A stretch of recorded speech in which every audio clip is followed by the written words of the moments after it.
Hello, everyone, and peace of Christ, all of you. Please invite your friends, and we are back. I apologize, I was away for a few days, but I have to be away to do some important work.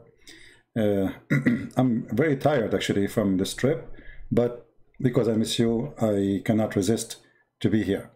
Before we start, I saw a Mohammedan posting there saying, there's a girl, her name is Fifi, she posted that I have 107 lies. But she, Fifi, don't dare to call me to tell me one of them. I mean, can you imagine? Somebody discovered that Christian Prince, he have 100 and only 107 life. Why you stop there? Where is the response of a Christian Prince? My friend, every video I make is a response to all of Muhammadan. I don't respond to kids. Those are not men enough even to make a call. Your Mimi Hijab, he said he wanted to debate me, he ran away, the coward. He started playing for me videos, stop, hang up on him, call him names, and that's it. Even the videos he played, you know, it's a childless. None of you dare to debate me. And here we go. Who wanna show me my lies? I am live. We say when I am live on air, who wanna call me, wanna call me, wanna call me. After I hang up, you make a video? Anyway. So today we are going to talk about, you know, if somebody is a prophet and he is receiving his information from God, there's no way of mistake. Me as a human who is dependent on himself, his knowledge, I can make mistakes, right? That's very normal. But when you claim to be a prophet, the one is talking to you, the one is telling you, the information you have is God. I mean, I cannot go back on time, but God, he is beyond the time. I mean, time does not exist for him. So how Muhammad is a prophet of God, yet his God, he told him wrong information. If we ask a Muslim, can you name for me one historic information in the Quran coming to be true, or it is not wrong? Do we have a Muslim in the chat? Any Muslim?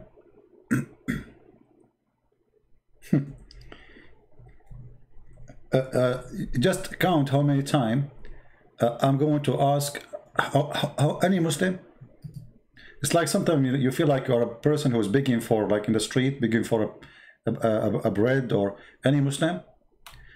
We keep saying any Muslim, and then after we go, they will say Christian Prince is lying. And in the best scenario, they will bring me a video of Zakir Naik. But that's it. They're the person who did Christian Prince. And the person, you know nothing. And I'm going to prove it for you. Okay, how you can prove it? Who want to do that?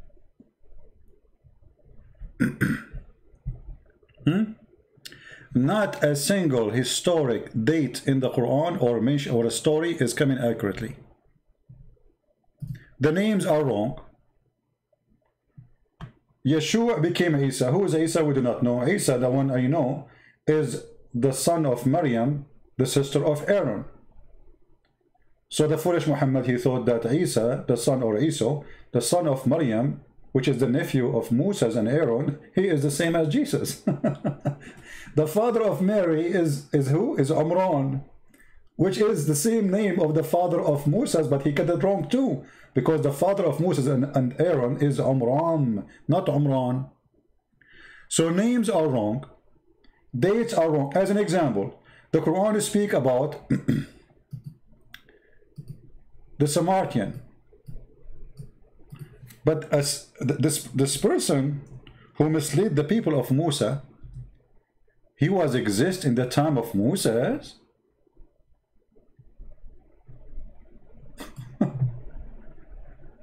How Muhammad he got this information? Where this information came from?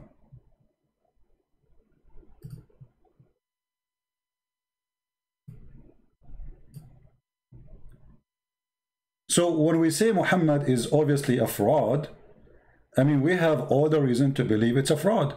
And those who we are saying we are lying, okay, how come I'm lying? The Samaritan was in the time of Moses, and Moses spoke to him?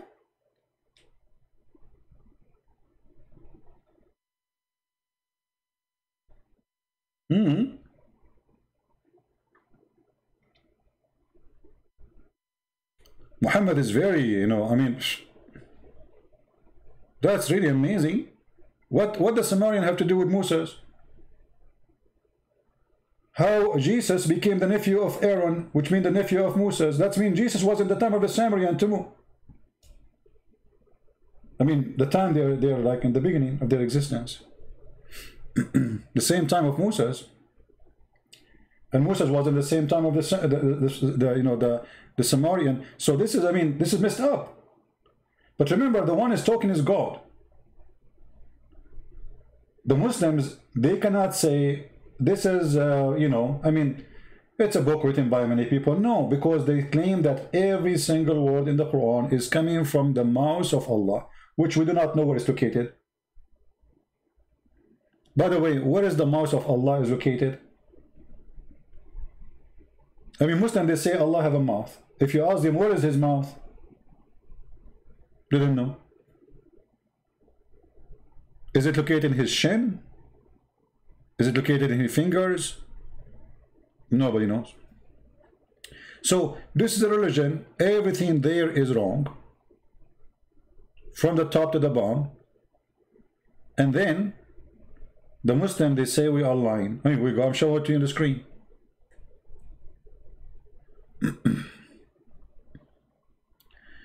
A church was hit by Azari with the ballistic rocket in Armenia. My friend, the Armenian people, they should learn. They should learn. You see, this is what happened when you depend on others people to protect you. They were waiting for Putin to protect them. Putin had business. Obviously, he's doing business. He did not. So don't blame what they do to you. Blame yourself.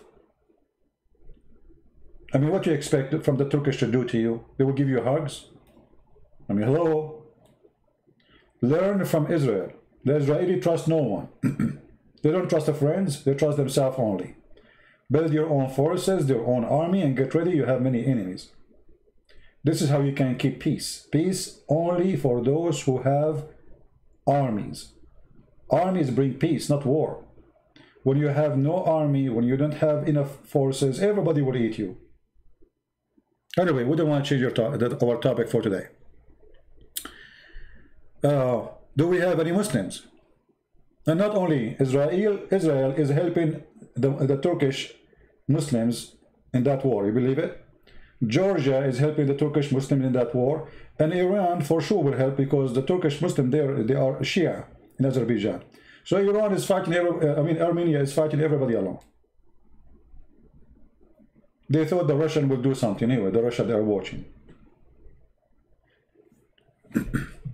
Anyway, do we have any Muhammadan here who would like to do anything? Who is a Muhammadan? Take it easy, my friend. Take it easy. No, you are not dependent on yourself. No, you are not. You are waiting for the Russian to do something. This is why they take you into surprise. You know, the Azerbaijani, they were practicing game war just 3 weeks ago before the attack, and you know that the Turkish, they sent a lot of weapon to them, and the Israeli, they sold them a lot of weapon. 2 months ago, there was a big article about it, big news, and the Armenian, they were just asleep. The same as the Greek people, you know. The Greek people, just 2 weeks before Erdogan sent his army to attack Greece, they were going to buy from the Turkish airplanes. You believe it? They buy from their enemy. I mean, they say he left as a donkey, never come back as a horse. This is what happened when you have a donkey president or prime minister. Anyway, not our topic. Always depend on yourself. Be strong. Nobody will attack you. They attack only the weak. As simple as that. As simple as that. Islam always based in cowardness. When you are strong, everybody give you a hug, like Trump. We love you, Trump. When Trump, he went to Saudi Arabia, they brought him 65 Muslim king and president. And he was lecturing them about life. Why? Because this is America. They don't respect you, they fear you. Did you learn? This religion practice fear game. They live in fear. Even their worship is worship of fear. Why a Muslim he worship Allah? For 2 reasons. fear and reward. The reward is about sex. The fear, Allah will insert in their anus a long chain and he will make them barbecue. Anyone remember where is that can be found in the Quran?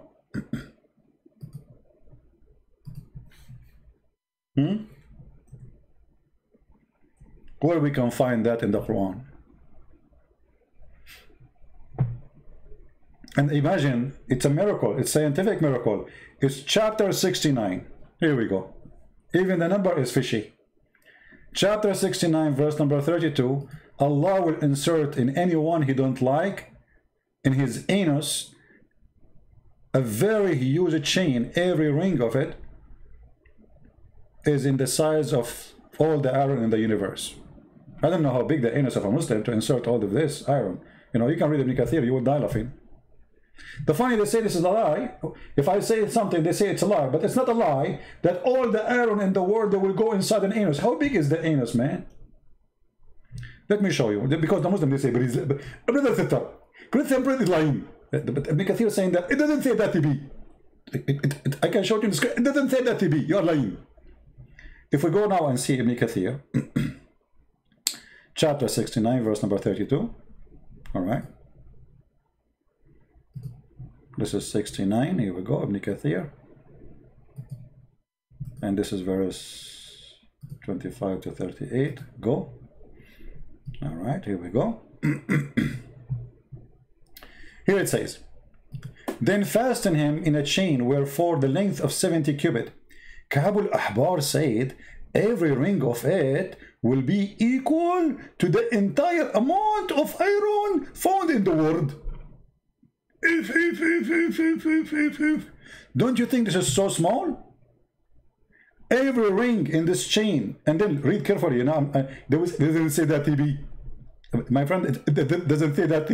It doesn't say that, CP. You know, speak like a man to me. It says that. Read carefully. Then fasten him. It will enter into his buttocks. Like what? Like even Allah punishment is sexual. Even the punishment of Allah is very, very sexual. What is this? In his buttocks? So hold on. I don't want to try my art now because this will be ugly. But imagine, just for the sake of education, guys, don't you miss me? Be honest, don't you miss me? Me myself, I don't miss myself, and I will show you why. Look at this. I mean, this is the guy who want to teach us about Islam. Look what he's doing in the screen. So this is the buttocks.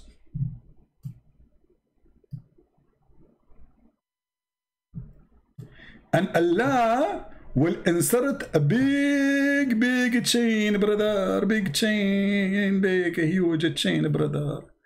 And the chain is very hot, made of fire and an iron fire chain, big chain, brother. But huge, like you can imagine the ring, how big the ring, like in the size of the earth.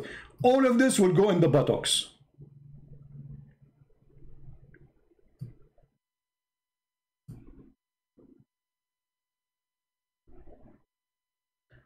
I don't know, maybe the anus at that time will be like flexible. I think this is a miraculous thing.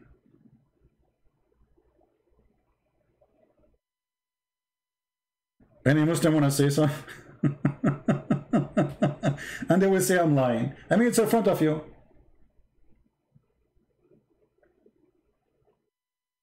And then, brother, look, Islam is come with science and mathematics. Look, brother, at the information there. It says, brother, there. It will enter into his buttocks. Let me zoom in.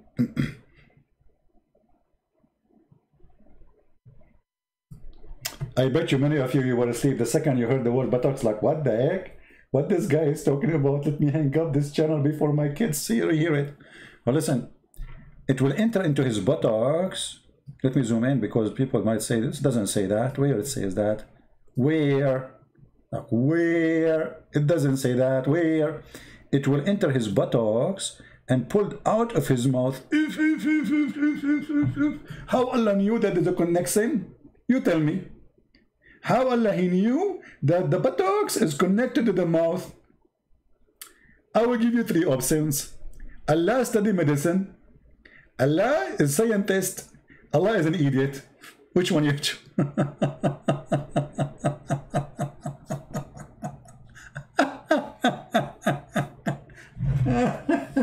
Unbelievable. Yeah, Allah is the best and forget about the rest. Now, then they will arranged on a chain, just like locust, sorry, are arranged in a stick. It's a barbecue time.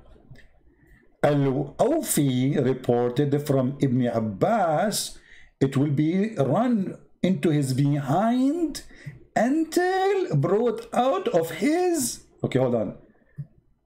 It will be run into his behind, which means his, anus, until it's brought into his nostrils. Which one? You will make the chain split or what? I'm confused now because there's one chain. You like what? Anyway, things happen. You know, this is Islam.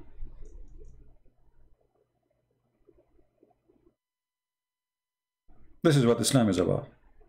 And now they will make a video, they say Christian Prince is lying. It doesn't say that.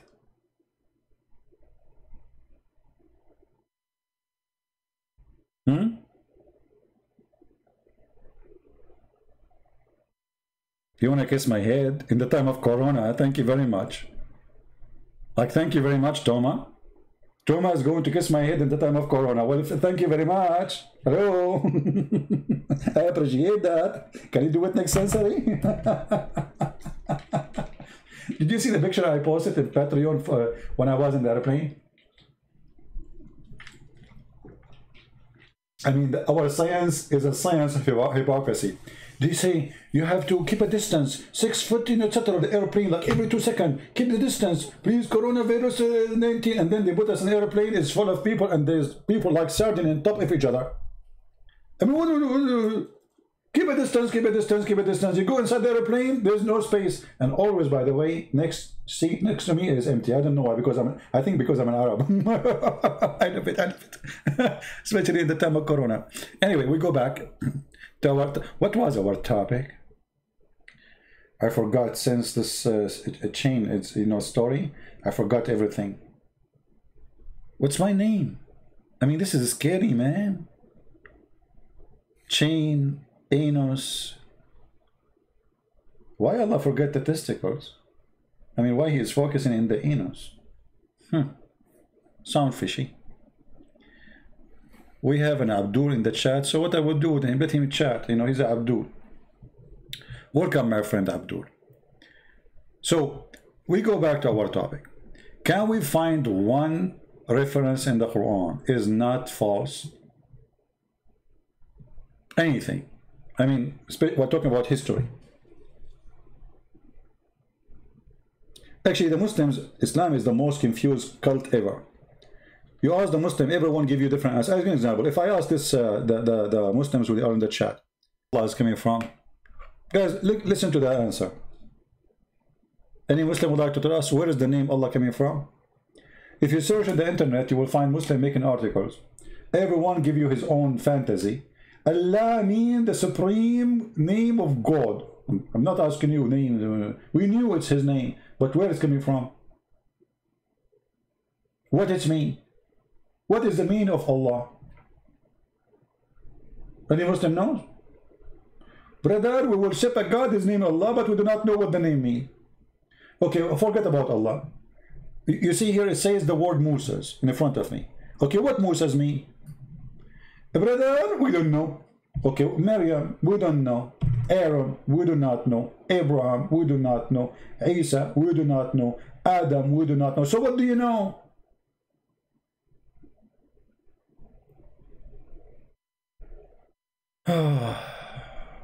Oh boy. Why bring big or wild boar is not wise to win the war against them.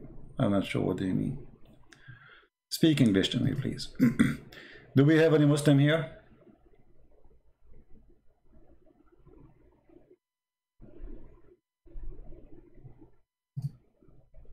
Any Muslim can tell us why Islam know nothing?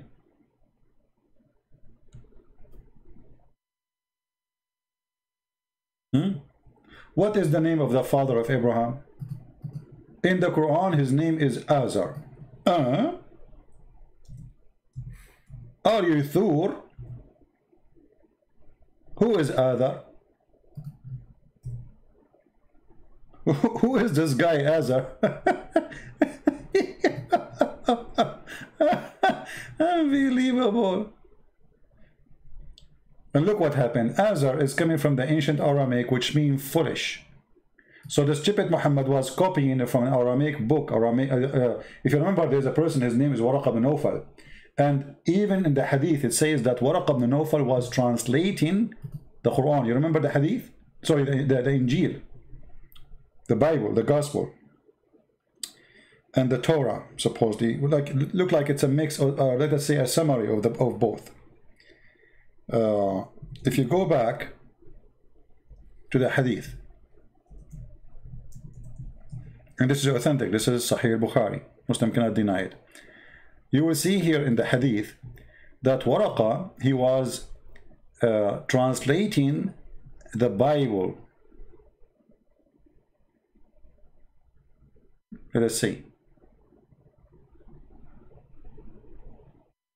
Here we go. Waraq bin Nawfal bin Asad ibn Abdul Uzza ibn Qusay is from the same family, supposedly, of Muhammad, according to the hadith. Waraq was the son of paternal uncle of, i.e., her father brother, who during the pre-Islamic period become a Christian. The fact he is not a Christian, he is Nasara, he is a cult. And he used to write Arabic writing, and he used to write of the gospel in Arabic. That is the Quran. Do you see it? This is where Muhammad, he got his starting from. What is the Arabic Quran, Arabic Bible? Where we can find it, which is made by Waraqa. Waraqa, he made it for who? It disappeared? No, Muhammad, he took it. And Muhammad was so attached to Waraqa to the point, I believe, this is my own opinion, Waraqa is the real father of Muhammad. If you remember, if you have my book, The Deception of Allah, you will find that the sister of Waraqa, she offered the father of Muhammad, according to Muslims, not according to me. It doesn't say that, CP. She offered him 100 camel to sleep with her. I mean, don't you think this is, I mean, the Muslims, they exaggerate in their lies to the point you cannot believe it. She may be, she offered him maybe a tail of a camel, maybe 2 kilo meat of camel, but 100 camel to sleep with her. Why?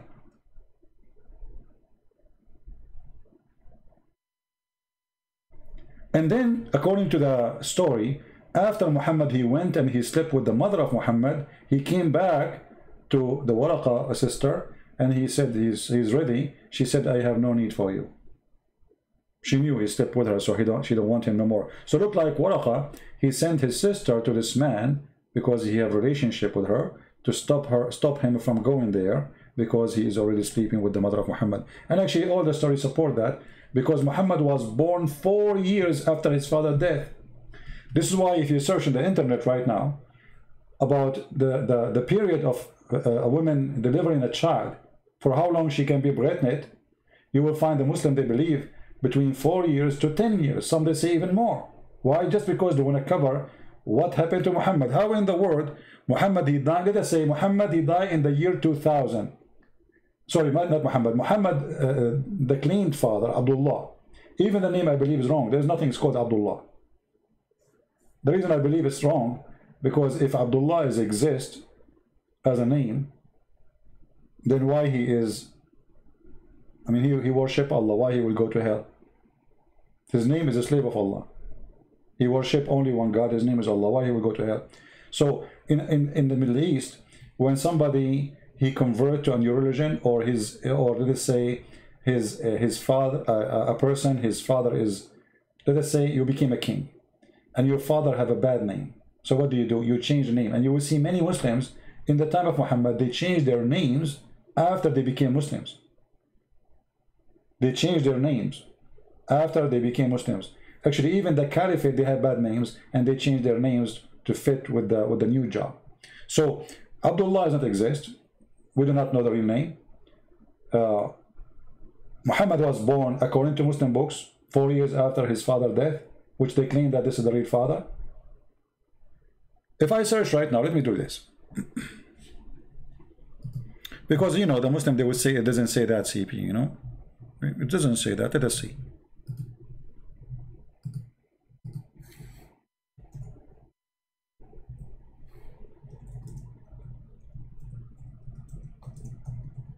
I'll try to find it in English, actually.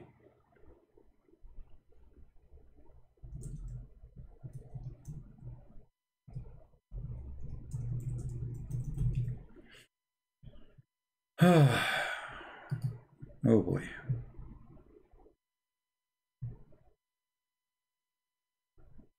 I can find it in English, but I want to find it. I mean, I can find it in Arabic, but I want to see if I can find it in English first.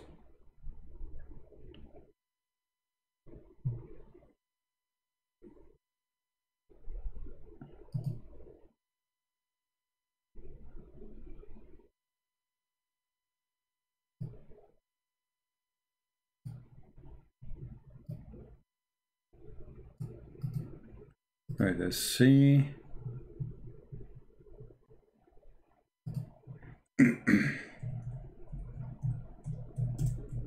Because we find it in Arabic, I'm going to use Google translation.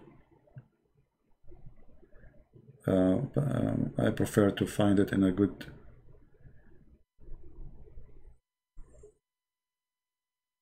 Well, look like we will not find it in English.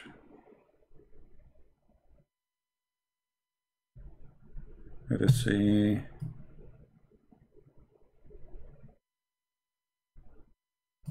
Give it one more try. You know, by the way, like long time ago, I used to do this all the time. Always I have to show it in Arabic, because when I start teaching about Islam, you know, the internet was different from now, and there's no translation for that. Like those pages you see in front of you, there's nothing, you know. So it was really very hard.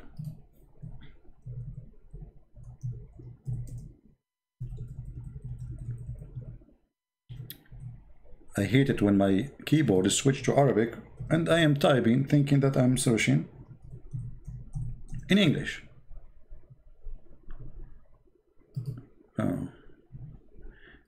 I find the minimum period, I want the maximum.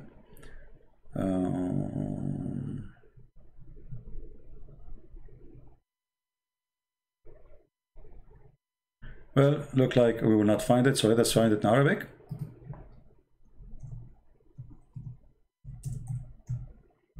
I don't want to make you wait long. And then we will use Google translation. And here you see that Islam get everything wrong. Not only history is wrong, you know, everything is wrong. All right, here we go. This is a Muslim Islam Ka info. I will put the page for you on the screen in a second, and then I will convert the link actually, because the link have Arabic you know, words, so it's not going to be easy to post in Google, in YouTube. Let me shorten it.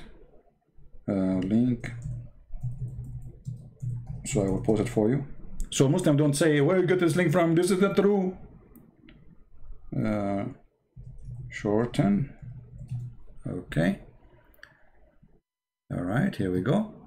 I will shorten it and post it for you. So all of you can do the same. I will do here if you want. You can just open the link and open it in Google browser, please, and then you can click on the page and translate into English or your language. I don't know what your language you speak. Like, you know, because I'm Arab, I speak all languages. Alhamdulillah, Alhamdulillah. You know? Yeah, like Prophet Muhammad, he speaks all languages except his own. Anyway, so look at this. أطول مدة تمكثها المرأة وهي حامل. The longest period time woman she can stay in her pregnancy. So I'm going to click in front of you Google translation. This is not my translation, you know. I will use Google and let us see. So this is the title. This is the question about what is the maximum period duration for women to be, etc., according to Islam. The answer is here. So here is the question of a normal Muslim. Here is the answer of they call them ulama, you know, the sheikhs, the big sheikhs, the big potatoes. Okay, now you will see here. Number one, the maximum according, now they will give you schools, starting from 9 months. All right? And here, number two, 1 year. And the one who said that in the view of Muhammad ibn Abdul Hakam, and etc. Then 2 years in a Tab doctrine. Okay? So they are giving you the reference and giving you who is the one who is saying that according to Islam. This is not according to a person. This is according to their understanding of the Sharia. 3 years according to, this is number 4, according to Ash-Shafi'i. This is 3 years, or actually, according to Layth ibn Sa'd. 4 years in the doctrine of Shafi'i. Shafi'i is one of the Islamic Sunni sect. There's 4 of them. So Shafi'i and Hanbali, they believe that the women, you know, can be carrying a baby for 4 years. Actually, there's a hadith about it. There is a guy, he complained that his wife, she was, you know, she's not giving delivery for 4 years, and then his son, you know, he gave a son, and his son have long hair, maybe a long beard, I don't know. And then here it says 5 years, which is according to the authority of Imam Malik. You know, Maliki is, you know, the Islamic, those are the highest scholars of Islam. They are the one who establishes schools. Then 6 years according to Az-Zuhri and Malik. Then you see the number is increasing now. We started with 9 months, 1 year, 2 years, 3 years, 4 years, 5 years, 6 years, and here 7 years, you know, and then here 7 years according to this is number 7, Rabi'a al-Ra'i, and this is according to Az-Zuhri and Malik too. And then he says, and then number 8, there's no limit, brother. No limit. I love it, this one with no limit, you know, like, okay, imagine you were married one day and you divorce your wife, and then after 30 years she called you, she say, honey, come to the hospital and pay for the bill for the baby I just gave birth to him. You say, what baby? I divorced you 30 years ago and I did not touch you since then. She say, honey, don't you know according to Allah I can be carrying a child forever? And now the Muslim, they will say to me, it doesn't say that, CP. It doesn't what? It doesn't say that, CP. It's a lie. It's a lie. He's lying to you. This is your Islamic official website. This is your scholars. Islamic questions and answers. Those are the scholars. What we will do now? This is not a guy in YouTube. Those are your best. Forget about the rest. Huh? Do we have any Muslim want to say anything? And you know, like, imagine, that's a good thing, by the way. I mean, your mother, she did not deliver you until you are 30 and you go out and you are ready to join the army. Unbelievable. unbelievable. Free accommodation for 30 years, eating, drinking, sleeping, doing nothing, you know, just watching TV because, you know, he can see through your mother, you know, from the belly button.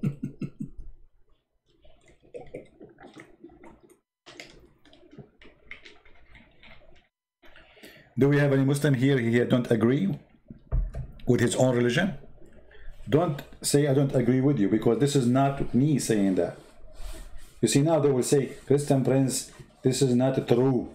I am not the one is saying that. As you see, this is the question number, you know, here in the top you see the question number, the fatwa number. Fatwa in Islam mean holy answer according to the teaching of the Prophet, the false prophet. All right, so what we will do now?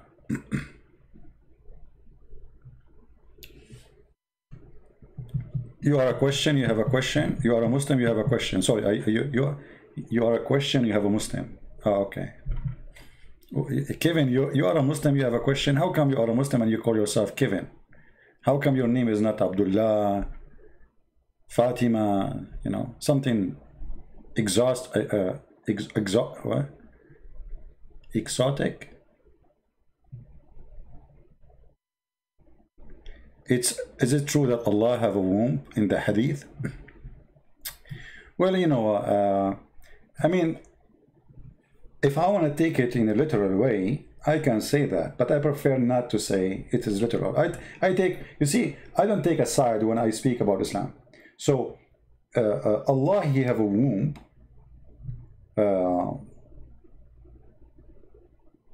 It's possible, but what we know for sure, confirmed, that Allah is empty from inside, so he cannot have a womb. Because if you ask a Muslim, who is Allah?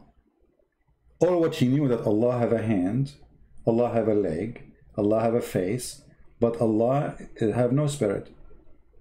And when you say you have no spirit, it means you are empty. You are just what? I mean, maybe not totally empty, maybe concrete inside. We don't know what is inside supposedly, but there's no life in that. Womb is something living. You know, when you say womb, it's not only something living, it's something host life. So Allah cannot host life. Allah don't have a son. You know, if you go in the Quran right now, and you see the answer which Allah supposedly give why he don't have a son, you will find that those answers are the most silly answers. Even a human being who work, I mean, in the lowest job with no education, he never go to school, he will not give those answers.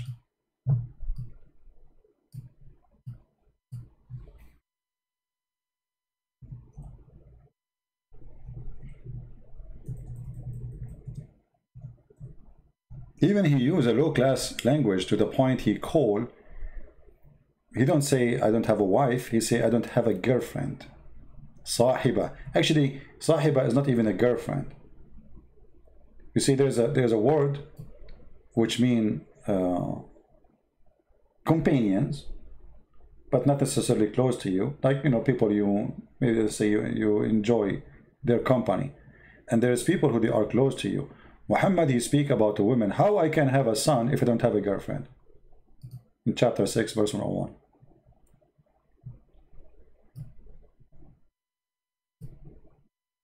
And here you notice that the answer is just so stupid, because how can I? Actually, he did not say how can I. He said how can he? And this is another stupid thing in the Quran. If the one is talking is Allah, how Allah he says how can he? Who is talking? You know what I mean? How Allah he say to Allah, how can he, if Allah is talking? Secondly, when he say how Allah can have a son if he never have a consort or companion, they hear the word companion. But look at this stupid answer. So how you convince your followers that Mary, she have a son, yet she never have a companion? Yet you cannot have a son unless you have a companion. Do you see how broken the logic is?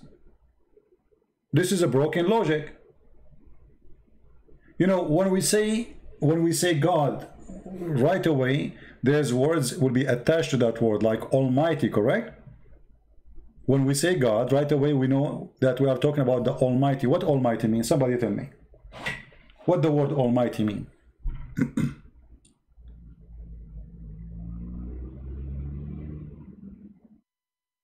Anyone can tell me? What Almighty mean? Especially if you are a Muslim, please help us. What Almighty mean? Because if you are a person who believes in God and you do not know the definition of Almighty, that means you are a fool. So here the Quran saying to us, Allah cannot be the Almighty. You know what I mean? I know the hadith, true, I know the hadith. But you see, I don't want to give it my own interpretation. This is what the hadith says. And you can take it in a metaphorical way, you can take it in literally. But for me, I don't focus on things will not help me too much. Allah have a womb, Allah don't have a womb. Allah doesn't exist anyway. Because a Muslim can say to you this metaphorical. Right? And there is no other reference to prove to us that Allah have a womb. You know? So it can be metaphorical. But focus with me here. How Allah is the same God who made Mary have a child without a companion, yet he himself cannot have a son without companion. You know what I mean? Because here it says Allah questioning his ability. How can he? That is stupid. If you are Almighty, you can. There's nothing impossible for God. God do not need a companion to do anything. He do not. The God of Mary, he do not need any addition to make Mary have a son. All what he needs is his power. Isn't it God is the creator? Isn't it God is the originator? Isn't it God who do everything? So how come near God suddenly became in this ability? This is a question can be, or an answer can be given from a normal human being. Like you ask me, do you have a son? I said to you, are you an idiot? How am I going to have a son if I don't have a woman? Hello? But when Allah he says such an answer, that is silly, stupid, proving that Allah cannot be the Almighty God. And then look at this. How can he have a son if he don't have a girlfriend? And then he say he created all things.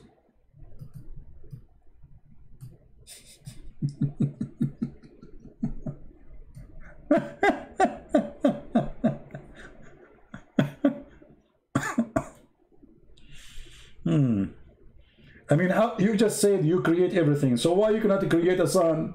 Say this is my son. You do not need a woman. Allah is the one who created everything. Okay, create somebody. Say this is my son. Let me introduce my son to you.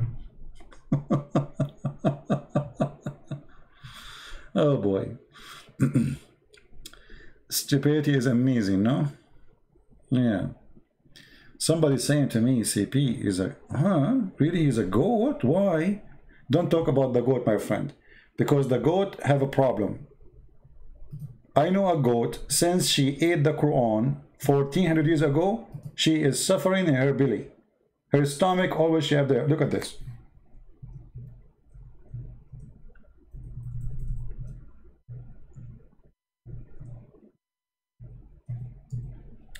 There's a video made by a girl, her name is Fifi, answering David Wood. And David Wood, he says the goat ate the Quran. Fifi answered, he said, no, we know the verses. Okay, I said to Fifi, can you recite for me the verses of 10 times breastfeeding for adult? No, we know the verses. Where are they? I want you to make a video reciting for me the 10 times the verse of stoning and breastfeeding. An adult 10 times was revealed. An adult 10-time breastfeeding revealed. Playboy magazine, 10-time breastfeeding subscription was revealed. And now what happened? The goat ate it. So, I mean, the goat ate the paper. Where is the Quran? The Muslims, they say, we memorize the Quran. Brother Fitter, Abu Tam can recite the Quran for you. You can't find the Christian, he recite the Bible. You idiot. All your Quran is not even in the size of the index of our first book in the Bible. Your Quran is so tiny. Do you know how big the Bible is? In order to put the Bible, which is the book of books, together, we have to make the pages so thin. Still, it is huge. So Muslims compare reciting their funny book to our book. Anyway, breast telling for adult. This is true. Allah, he went to his office. He said, today I'm going to send something very, very fun, and the men, they will love it. Oh men, my servant, from now on you can do breastfeeding 10 times for a woman. She is not your wife. And you have to suck them 10 times until you are satisfied. Satisfied? Like what? Until like you cannot take it no more.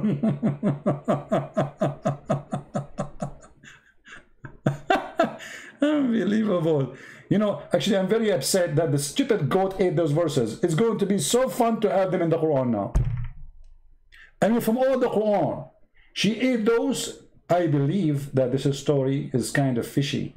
The one who ate those verses is the Muslims, not the goat. It was embarrassing, stupid, so they delete them. This is the truth. Because think about it. And look here, it says there. These verses were abrogated in the citation, but not in ruling. What? Where in the Quran it says we abrogate those verses? Where? And then he says, other hadith established the number of four stage. What four stage? We are talking about adult, you idiot. Oh boy.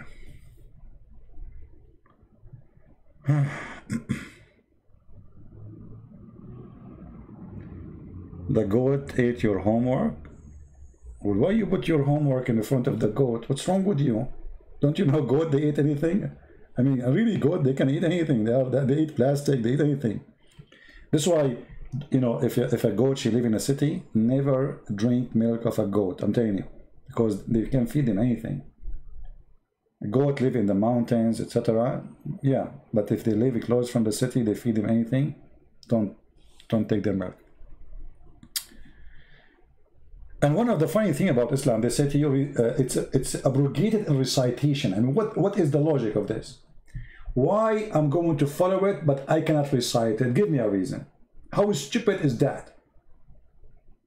And how we can follow Allah if we delete it from writing? I mean, so people can play with it.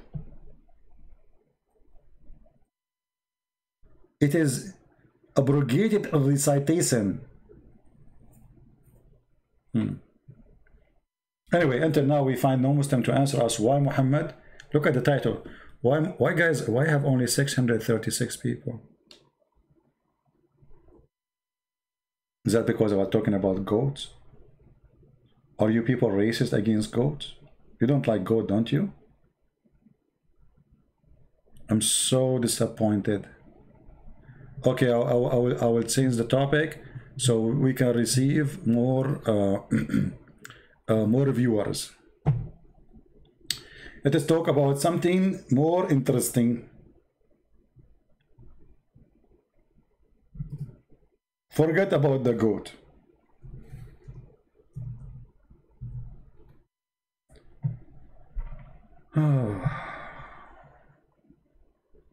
What I would do.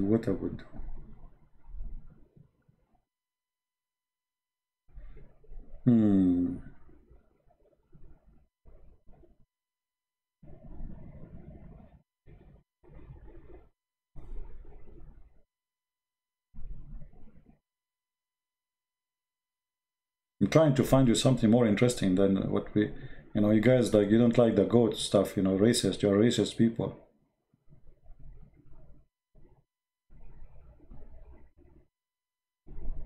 Oh, I found a story about Ya'fur, the donkey of the prophet.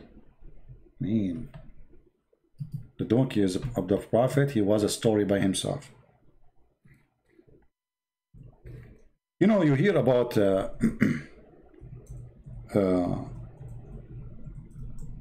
like certain companies, like Rolls-Royce as example, they have certain numbers, very small numbers of cars they made, right? And Muhammad, he come with a story which is very, I find it very, very interesting. And this is a story, by the way, telling us a lot about the Prophet. MashaAllah, the Prophet is amazing. You see, one of the things about the Prophet, brother, he cared for animals.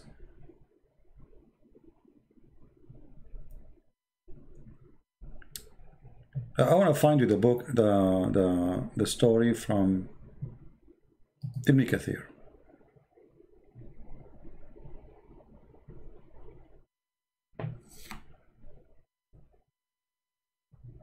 Where is the story? I found it in Google, but Google translate, Google page books we cannot translate.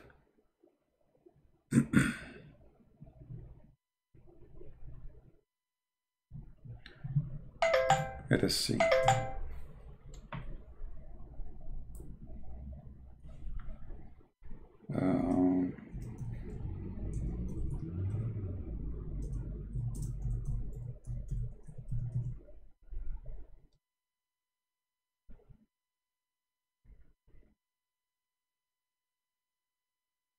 You see, I found the book actually, but anyway, let us put it as an image. I cannot find the. Let us do this.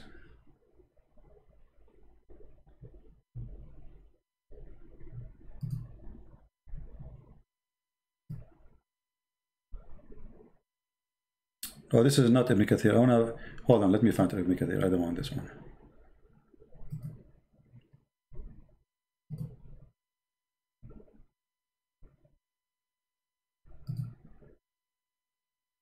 Okay, this is the book of Al-Bidayah and Al-Nihaya.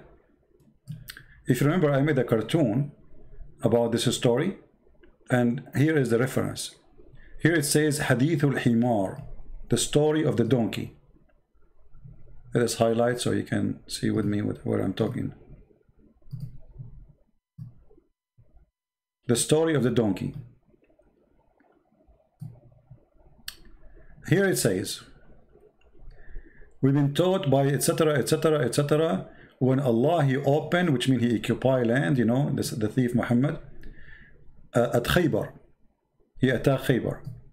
And he got his shares. And from his share, he got 4 a pair of mules and 4 pairs of sandals and 10, I don't know what the translation for the word in like ounce of gold and silver, and a donkey, a black donkey.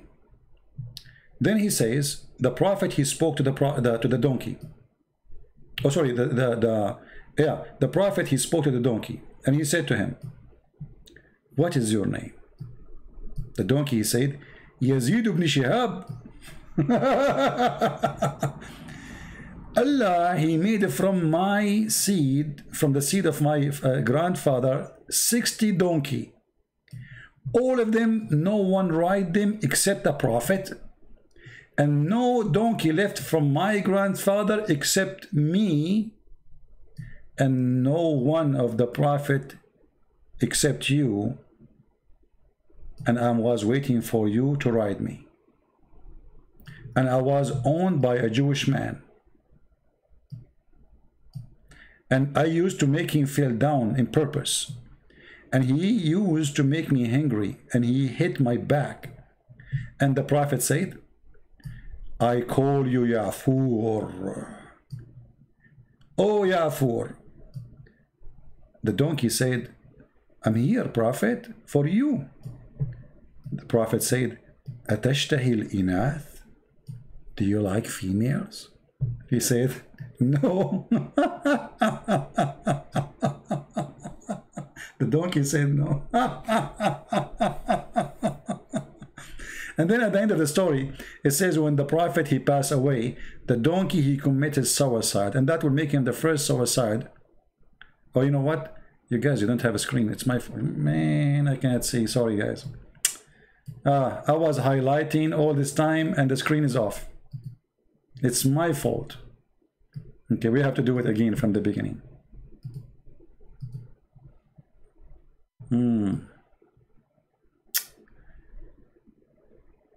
It's okay, it's okay. We do it again. Always, all TV stations, they have a technical difficulty. All right. Now you see it. Now you have no excuse. No screen, no screen. I get it. No screen, no screen. Okay, I wasn't looking. All right. So anyway, the story is here. The reference is here. This is Ibn Kathir. And the Muslim, they will say, you know, it says it's denied by many of the scholars, but, you know, it's in your books, you know. So here the story where it says, when Allah, he opened for the Prophet at Khaybar, which means he occupied Khaybar and he raped the women and he killed the men, he got 4 pair of mules and 4 pair of shoes or sandals and 10 ounces of gold and silver and a black donkey, ومكتل, how to translate that? I'm not sure.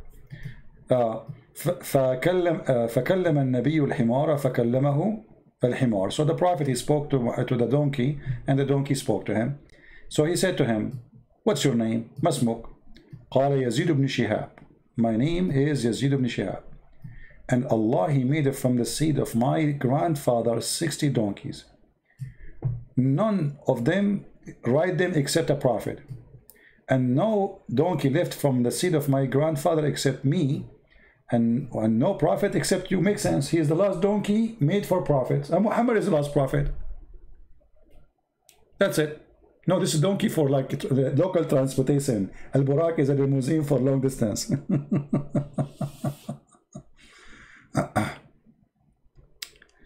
Slowly speak. I am from Pakistan. Okay, Paul. Sorry, my friend. I will try my best to speak slowly. Any Muslim have any comment? We go back to that title. Why Muhammad know nothing about Abraham? Okay, let us ask here a simple question. Any Muslim here can tell us something Muhammad, he said, it come to be right? Names are right? Do you remember the guy, his name is Adnan? Adnan, what's his name? Adnan, the speaker corner, the potato? He made a video which is very laughable. And I saw a video of Sam Shamoun and David Wood trying to refute him. But you see, most of the Christians, when they refute, they don't know really, I mean, they go around the issue because when you do not know Arabic, that will make it so difficult for you. If you go in the Quran, you will find he was speaking about how the Prophet, he discovered that in one time in the Quran, Allah, he says a king, and one time he said Pharaoh. Huh? How you knew that? History proving that at that time there was no Pharaoh. But the Quran says clearly and proving to us that Muhammad is a stupid person. According to Muhammad, Pharaoh is a name. How we prove it?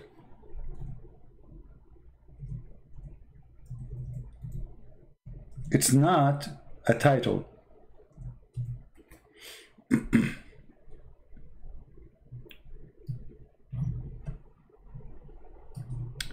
وإذ أنجيناكم من آل فرعون. آل فرعون, the word آل mean Like you say, in Arabic we say Al Saud. How many of you heard the word Al Saud? All Arab, they knew it, right? Al Saud. Al Saud is a supposedly royal family now in Saudi Arabia. So Al mean what? Mean family. So that name is Pharaoh. So the stupid Muhammad, he thought this is his name. And then you will see that this is to continue. Here he called Ali Pharaoh. Let us go to this verse first, chapter number 2, verse number 49.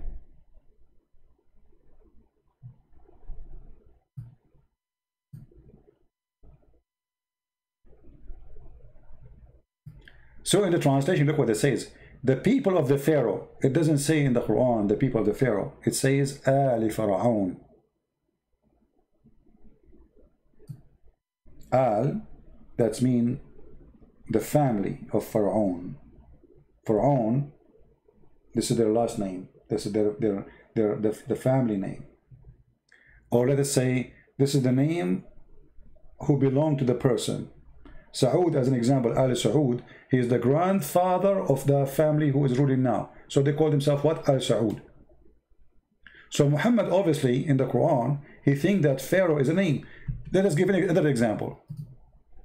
Al Ibrahim. Al Ibrahim. Okay. فقد أتينا آل إبراهيم الكتاب. Okay. أتينا آل إبراهيم الكتاب. What Al Ibrahim? Al Ibrahim, the family of Abraham. Chapter 4, verse number 54. Okay. And look here in the translation, the deception. Look what it says. The same word Al, they translate it as a family. Do you see? The same word. Go back. Just to show you, we are talking about the same word. This is the same word in yellow as you see it. Do you see it? The same word. I will take a screenshot so we can compare between them. The one in yellow. Give me a second.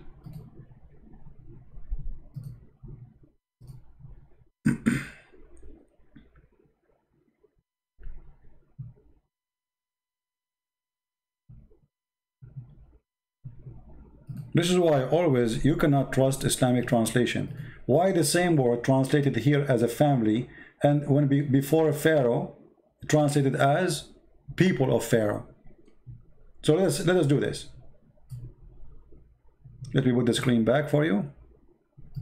I open the screenshot. Okay. So now here there's Al Ibrahim, and here there's Al Pharaoh. How we can do that? Let me zoom it out. Okay, that will make it work. So look with me. Isn't it the same exact word?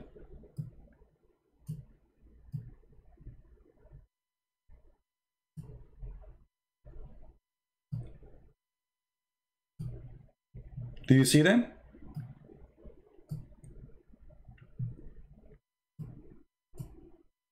I'm trying just to make it. All right. Two verses, and we can show you the rest of the verses, not only here, because the Quran is full of the word Al. Al Pharaoh, the Muslim translated the people of Pharaoh, but before Ibrahim, it says Al Ibrahim. Translation, the family of Ibrahim. The same exact word. So the stupid Muhammad, he thought that the word Al, sorry, the word Pharaoh is a name. So when a Muslim, he make a video, how prophet, he knew that his prophet is a stupid. He thinks Pharaoh is a name. The same as Abraham. You see, he put it before Pharaoh, the same as the word appeared before Ibrahim. Do you see it? Let us highlight. This is the word Al, which means family. And this is the word Al, which means family. Here, this is the word Pharaoh. And here there's the word Ibrahim. Here they translated about Ibrahim, family of Ibrahim. Here they translate the word Al as people of Pharaoh. And not only that, we can go to other examples, you know, as an example here. What about Musa as an example? Hold on. Look at this. Here, chapter 2, verse number 248. Look how many times the word appear and translated as family. You see the word family? The family of Moses and the family of Aaron. But what is the word used? Al. You see it? Look. Al. Alu Musa. Alu for Alu Harun.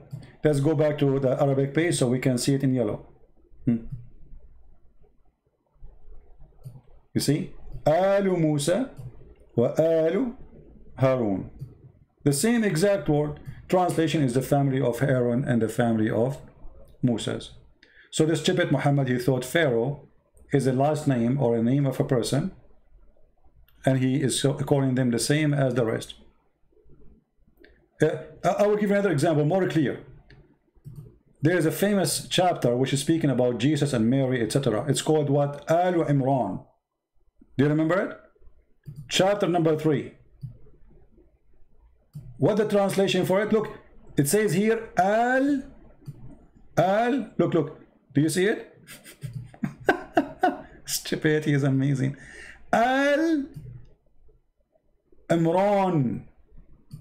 Family of Imran. So when you put the word Al before Pharaoh, you idiot, you are making Pharaoh a name. So this donkey, he made a video speaking about it, and David Wood and Sam Shamoun do not know how to answer him, supposedly. The answer is here, my friend. Come to Christian Prince. I will give you what you deserve. Why I cannot speak Arabic? Who said I cannot speak Arabic? Who told you that? I mean, all this time we are reading Arabic and you are saying why you cannot speak Arabic? So how we are teaching you that Al, if I don't speak Arabic, why I am showing you Al, how I'm reading Al for you? I want to see your intelligence. How it come to my head that this is the word and this is the word Al if I do not know Arabic? Why you are not speaking Arabic? Why you don't speak Arabic? Why you do not know Arabic?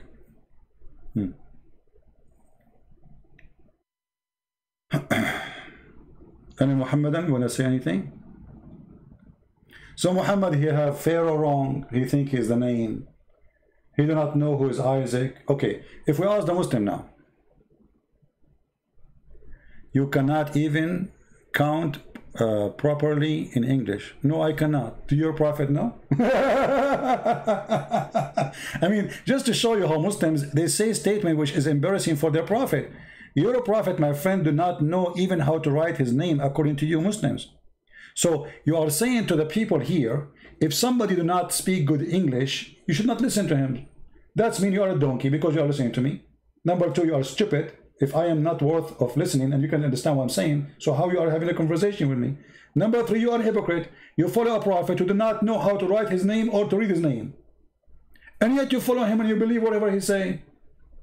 As we say, he left as a donkey, never came back as a horse. And for sure the Chinese was not talking about you, was talking about your prophet. Now, say something smart. Otherwise, people will laugh at you. So, from everything I showed you, this is the answer. I do not know how to speak Arabic. I don't know how to speak English. Refute me. Get me busted. Do you want me to open Skype for you so you can call me? Abdul. What was his name? Huh? Do you like me to open Skype just for you? Limited edition, Mahmoud Bass. Limited edition, Skype for you. Just for you, brother. Do you dare to call me? How illiterate man can make a miracle book? You idiot. A second ago you called me illiterate, and now you are saying okay, okay, hold on. How this book is a miracle? I just showed you that Muhammad, he think that Pharaoh is a name. This is miracle of stupidity. Mahmoud, I am willing to take a call just from you in Skype. What do you think? And I challenge you to show me one miracle in the Quran, because you are saying this is a miraculous book. I say this is a joke, there's no miracle there, and I will speak to you in a nice way. I will forget about the insult you gave me. No problem, you can insult me. What do you think, guys? Do you think Mahmoud is willing to call me?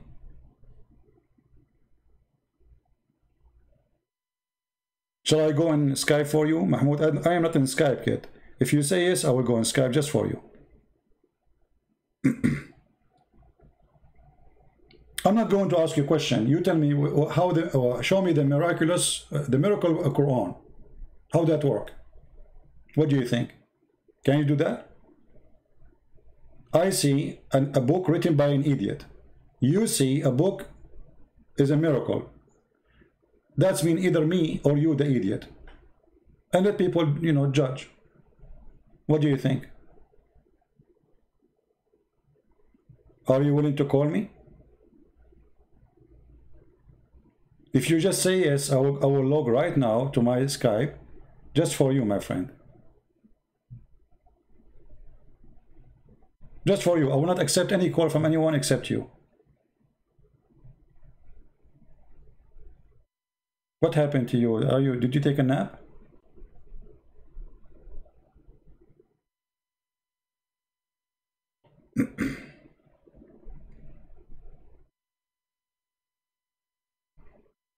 So what if the Bible speaks about Pharaoh, but doesn't say that Pharaoh is the name of a person? Pharaoh is a title. So what? Here, Pharaoh became a family name. That is stupid.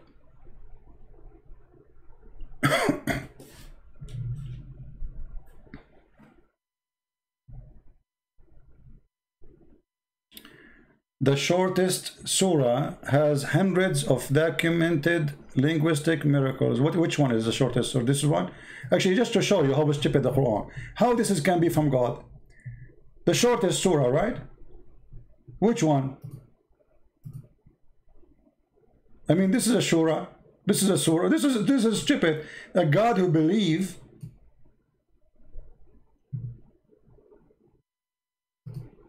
in voodoo. Voodoo, voodoo, voodoo, do, do, da, da, do, da, do. Va, da, do, da, da, da, do, da, da, da, da, da, do. Da, da, do, da. And look at the translation. Look at the funny translation. Where is the not? What happened? Look, and from the evil of those who practice sorcery. It doesn't say that. It says from وَمِن شَرِّ النَّفَّاثَاتِ فِي الْعُقَدِ. Change the translation. Just to show you how they lie in their translation. I mean, you cannot find a decent person, you know, to translate the Quran. Look, we just change the translation to Muhammad Hilal Khan. And from the evil of the witchcraft when they blow in the knot. Blow in the knot? Your God Allah saying, I seek refuge from the evil of the witchcraft when they blow in the knot? That's not.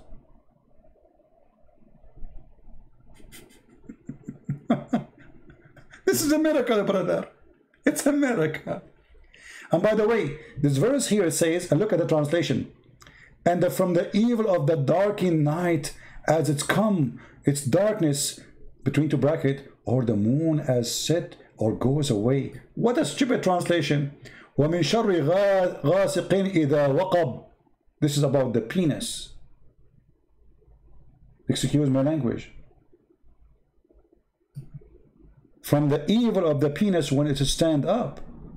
Do you want me to show you that this is the truth? Hold on.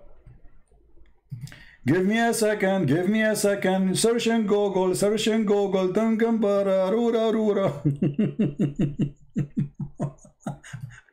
Let me add in the search 2 words. Hold on. Give me a second.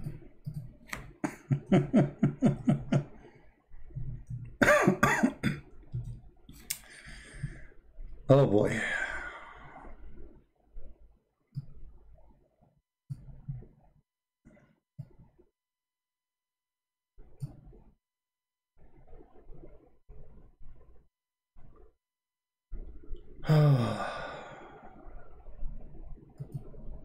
What we will do now, what we will do. Amazing miracle in the Quran.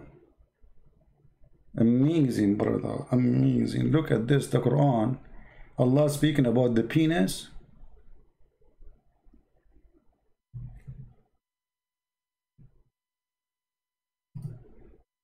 Hold on, give me a second. Let me find the reference.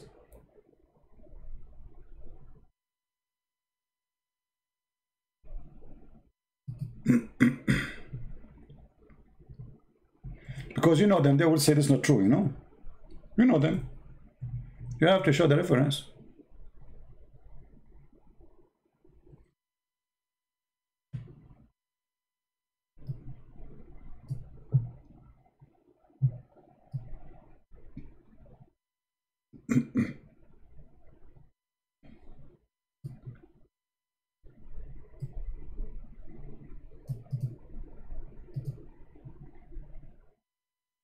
All right.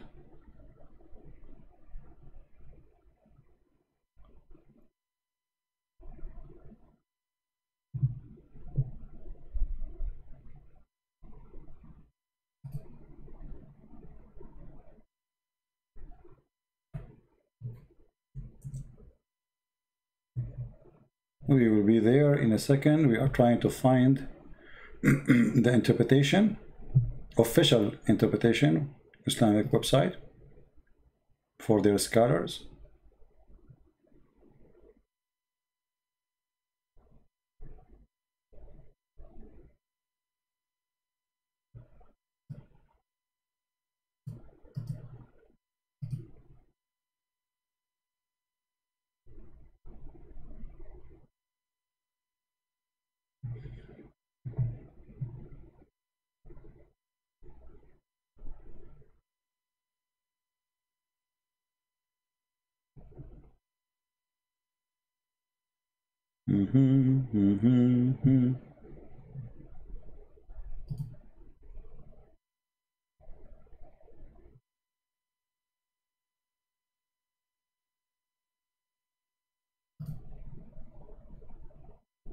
All right, let's see here.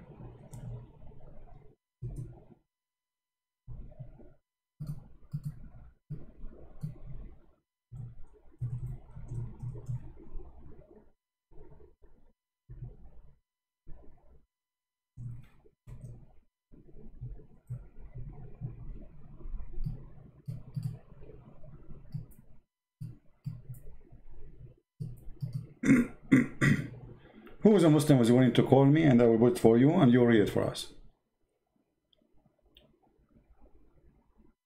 Anyone?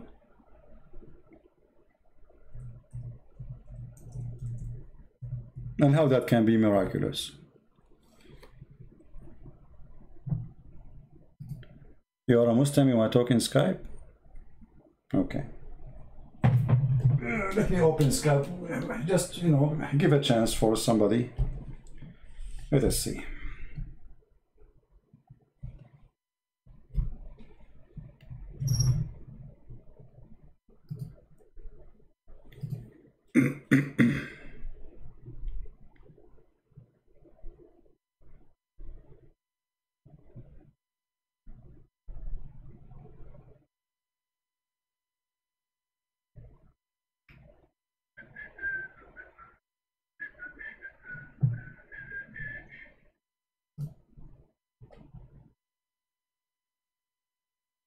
Open challenge to a Christian from the Message Foundation.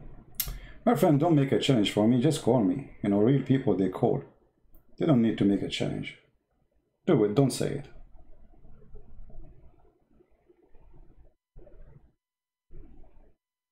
This is potato talk. You know potato talk? If somebody wanna debate somebody, he called. Hey, challenge, challenge. Here we go. Here we go, we'll open Skype.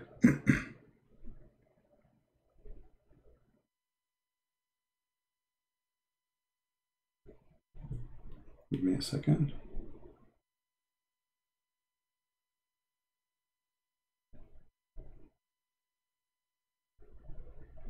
And what is that Mrs. Fandosin? That's not a person?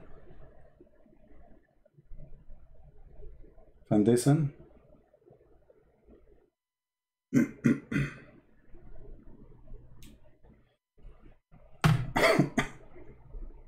All right.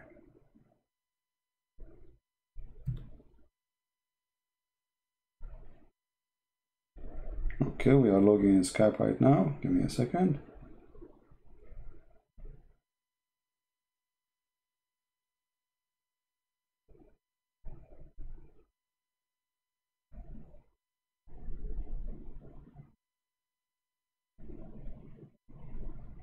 Let's see if your foundation dare to call me. Foundation. You Muslims have no foundation. Even the Kaaba you are talking about is built in the wrong foundation. And you Muslims agree on that.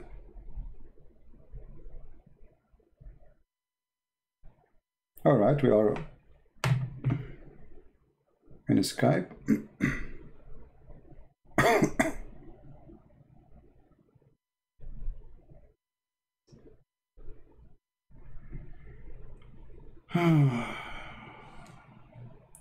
Somebody saying, why Christian in the church blow in knots and get drunk behind the curtain with big cross around their neck? That's a lie.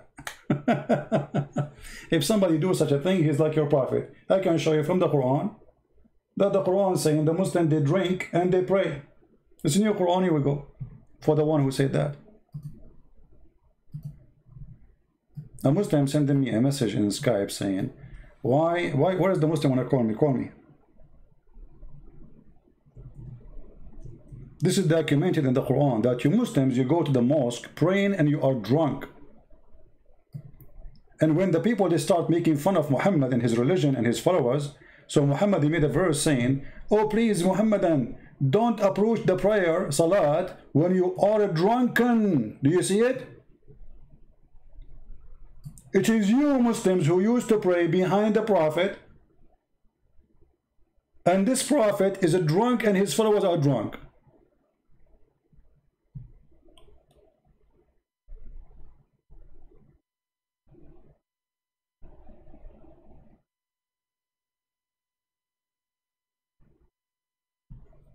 The Skype is open. Where is the one want to call me?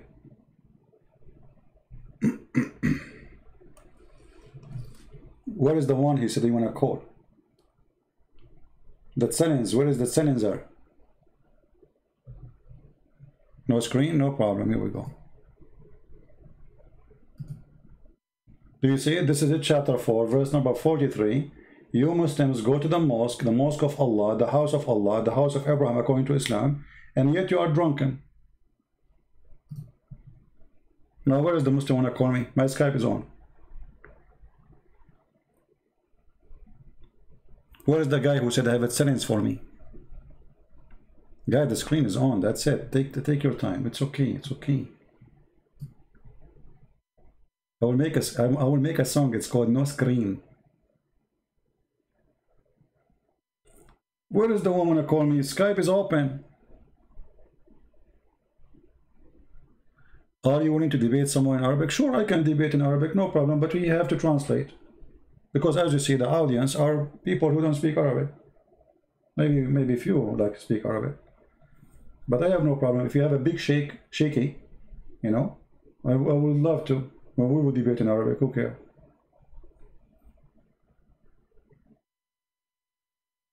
What is the guy who said he want to debate me? What? So you made me go on Skype, spending gas, you know, like an energy, and now you don't want to call me?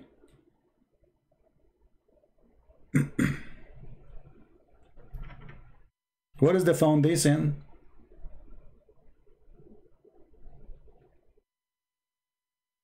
Ah, okay. Don't, my friend, don't post names in the chat. All of them, they are potatoes. If they want to debate me, how come you know how to find me? They don't know how to find me. There's a guy, he said, somebody sent me a video. A guy, he said, this guy, somebody told me I want to debate Christian princes. First of all, I don't know who's this guy. And secondly, I'm willing to debate him, but face to face. Hello? Hello, CP. Hello, my friend. Are you a Muslim? Yes. All right. What do you like to say to us? You know the topic we are talking about, or you want to speak about something different? Okay, I'm not the one who said I'll call you, but I have some questions. Oh, okay, you have questions. You don't have answers. Yes, yes, yeah, I have no answers. Okay, do you allow me to use your question? I've joined like 30 minutes ago, and I heard you talk about. Can you speak louder? Why you are whispering, my friend? Hardly we can hear you. Sorry, it's too late here. I don't want to. Okay. Yeah, there's neighbors, so I don't want to speak loud. No problem. Go ahead. Okay. About the story of the donkey, the talking donkey. Actually, I don't see what's the problem with that. No, I don't see a problem too, but the problem, I see a problem there when he asked him about, do you like females? Yes, what's the problem about that? I mean, why Muhammad is asking such a question? Like usually donkeys, they like male, they don't like females. I mean, is it the natural of a donkey, the natural thing, even for a human to like females? So why is asking a donkey? I mean, this is the first time you speak to a donkey. You don't ask him about, okay, I mean, imagine how nice, exciting to speak to an animal. But the first question you ask him about, do you like to have sex with female donkeys? What do you think? Okay, but maybe the point of the hadith, but maybe it's about talking. I don't know. Maybe it's about homosexuality, or I don't know. About what? I don't know. It could be about homosexuality. Are you a Muslim? Yes. Can you say the Shahada?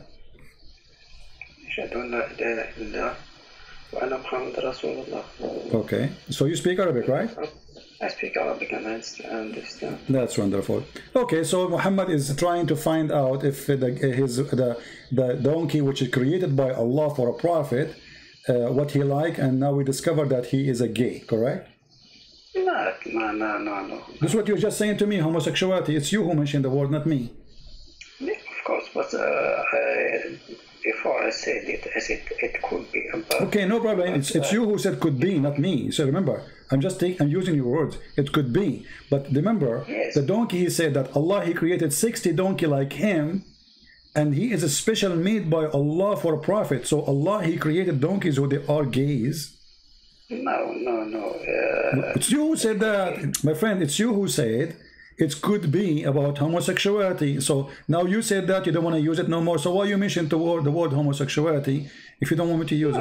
No, don't twist words. I said it could be. Exactly, it could be. So, but it's confirmed he is because he said no. No, you can't say it could be. And after that... My friend, the donkey, he said, when your prophet, he asked him, do you like females? The donkey, he said what? He said no. Correct?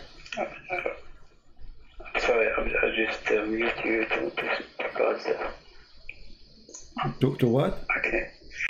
Just mute YouTube because okay. I hear it up. All right. I forget about the first one. Anything else you wanna add to what we are saying? To what you heard? About the Pharaoh thing. Yeah. Okay. The Pharaoh thing. Okay. What about it? Yes. You said that Muhammad believes that there is only one Pharaoh. Yeah. No, not only. I didn't say he believed there's only one Pharaoh. I said he believed it's a name. Yes. As long you speak Arabic, what the word al mean? Al. When I say Alu Saud, what does that mean? It could be. It depends on the context. Okay. If we add the word al before a name, what that will make it? Contact. Give me an example where the al appear before anything except a name. Can you give me an example? No, you cannot.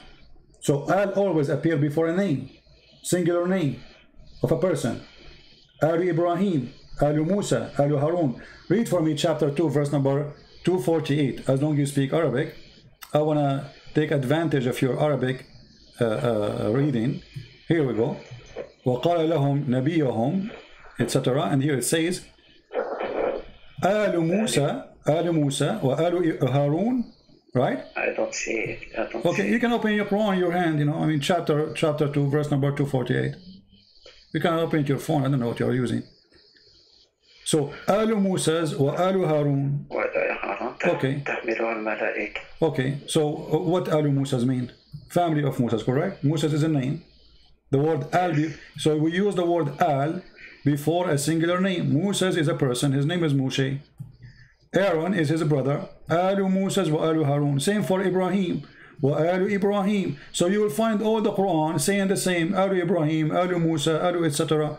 Alu Yaqub. Here we go. Ali Yaqub. Do you see Ali Yaqub in chapter 12, verse number 6?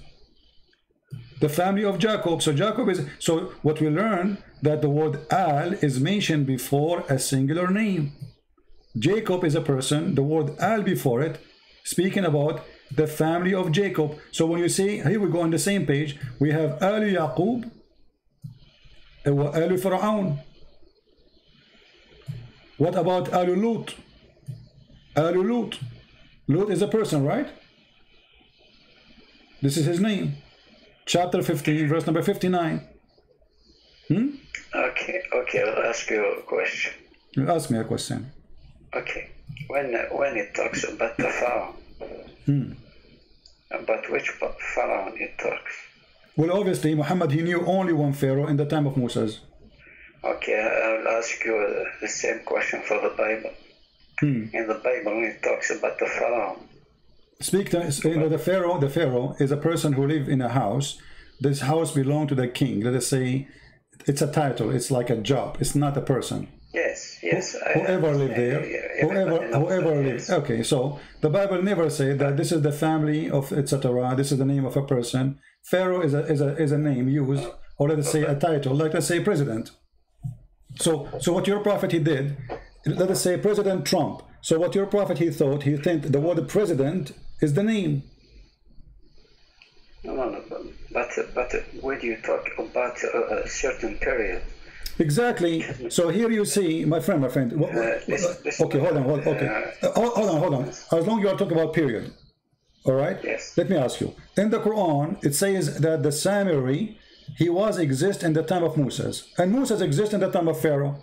But what year was the Pharaoh, and what year was the Samiri? Listen, my friend. When even if No, don't change topic. Listen, we're going to focus on this. Okay. No, I'm not. Here we go. In chapter 20, verse number 85, chapter 20, verse number 87, chapter 20, verse number 95. All of them, they speak about the Samaritan. Okay, the Samaritan, he was exist in the time of who? In the time of Moses, according to the Quran. Is that accurate? And that make him exist in the time of the Pharaoh. What translation you like to put for you, I will put for you. You speak Arabic anyway. So how in the world the Samiri and the Pharaoh and Moses all exist in one time? Do you know?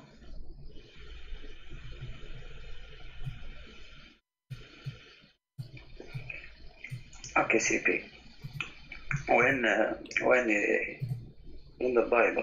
No, don't jump to the Bible. You are trying to save yourself. I ask you a question. I ask you a question. So now you want to squeeze your head. You want to get out of the topic. I'm asking you, how in the world the Pharaoh, the Pharaoh and the Samaritan and Moses are exist in one time? Calm down.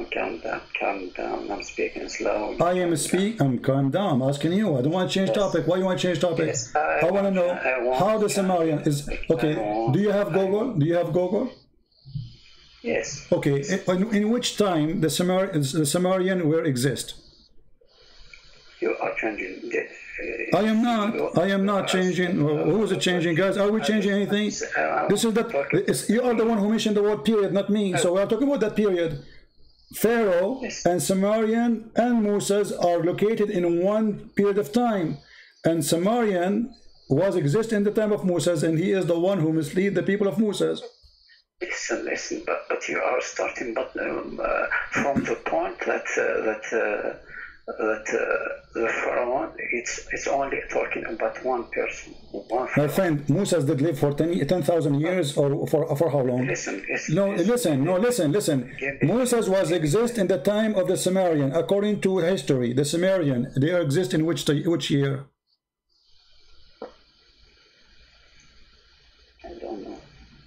If you search in Google, peace upon him, it says here, I'm just searching, you know, I'm not using my own knowledge. It says here 720, between 721 and 647 BCE.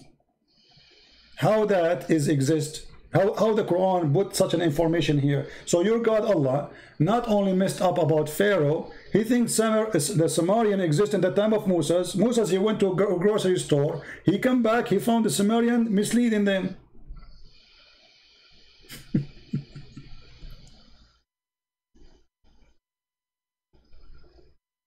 How Allah is God, but he do not know history? I mean, if the one who knew history, I mean, the one who is ignorant about history is God, that means Google is better than Allah, because Google is giving you correct answer. Here we go, little search, it shows you numbers, exact numbers.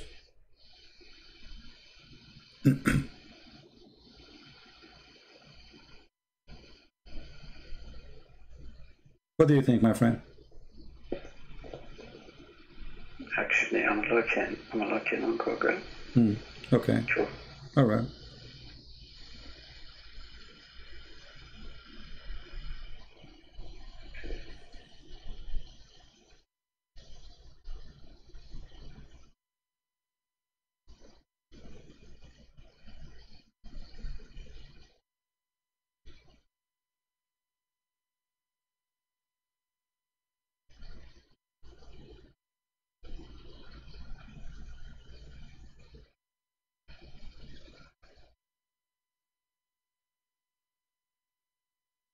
I'm not a historian. I'm not like a person who claims to have knowledge. I just search in Google. It says this is, you know, cannot be true.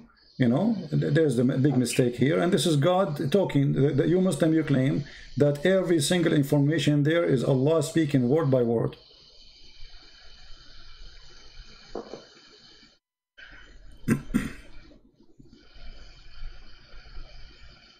Actually, me too. I don't have a lot of knowledge in history, so I'm looking at the same time. I'm not hearing you clear. You are like, you know, if you speak a little bit more clear. Don't make it louder. We hear you, but it's not like, you know, make the word clear, please. So what you are saying? Okay. I just say that me too. I don't have a lot of knowledge in history. So okay, forget about history. Okay, forget about history. There is a person in the chat. He said Quran, not a prophet, yet he is illiterate. He brought a miraculous book full of miracles. Is that true that the Quran is full of miracles? Miracles. You are talking about scientific miracles? I don't know anything. I don't know. Is it true that Muslims, they claim Quran is full of miracles, or it's a lie? Actually, I don't believe that about scientific miracles that a lot of Muslims. So you believe they are lying when they fabricate those things? Okay, let me ask you. Of course. Okay, do Allah knew how the baby is made?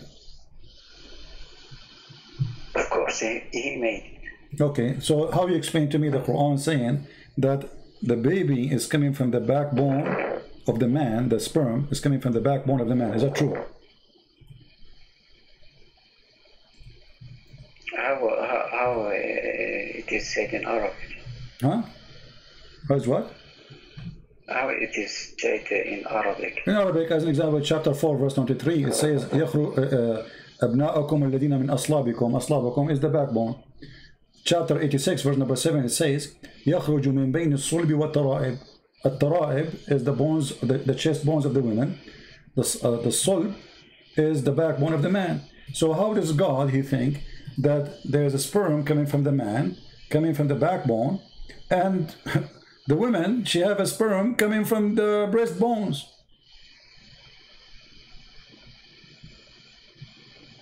where it is said about the woman. Chapter 86, verse number 7, and this is your Islamic translation. يخرج من بين الصلب والترائب. والترائب. How that can be accurate? This is God talking. I mean, if a Christian prince, he's an Arab guy, is saying things in YouTube, maybe this guy is wrong, he is ignorant, he don't know much, maybe, okay. But this is God. God, he is speaking about gushing forth a fluid, sexual fluid. And this sexual fluid coming from the backbone of the man and the breast. Huh? Not move the screen. I'm not moving the screen, no problem. I'm not moving it. Okay.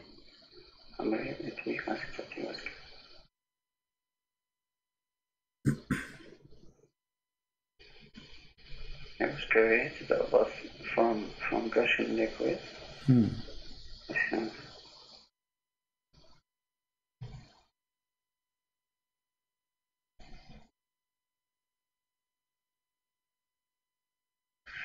But when he says no. What? Actually, for a moment I thought that it was talking about Adam and Eve. My friend, you speak Arabic. At-tara'ib, you can go to the dictionary. At-tara'ib is the bones, the upper side of the bones, the location of the necklace of the chest of the women. So, يخرج من بين الصلب والترائب. الصلب is the backbone of the man. At-tara'ib is a bones which is located in the upper side of the chest, specifically in the location where the neck meet with the bones of the chest. So according to your God, there's a gushing forth fluid, which is sexual fluid, and that what make the baby. فَلْيَنْظُرُ الْإِنسَانَ مِمَّا خُلِقَ مِنْ مَاءٍ دَافِقٍ. It's a gushing forth. It's like this is the orgasm. So your God, he think that the orgasm is coming forth from the man backbone and from the woman upper side of her chest. How this is can be from God? And I can open for you now the interpretation. What interpretation you like? Do you like Ibn Kathir? What do you think about Ibn Kathir? Actually, I don't care about which interpretation.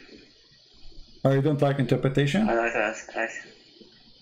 Actually, I like to think about myself. Ah, you like your own interpretation. Okay, give me your interpretation. Here we go. Okay, actually, I'm looking. I'm thinking. It's good to think. Why not? I mean, thinking is a good thing.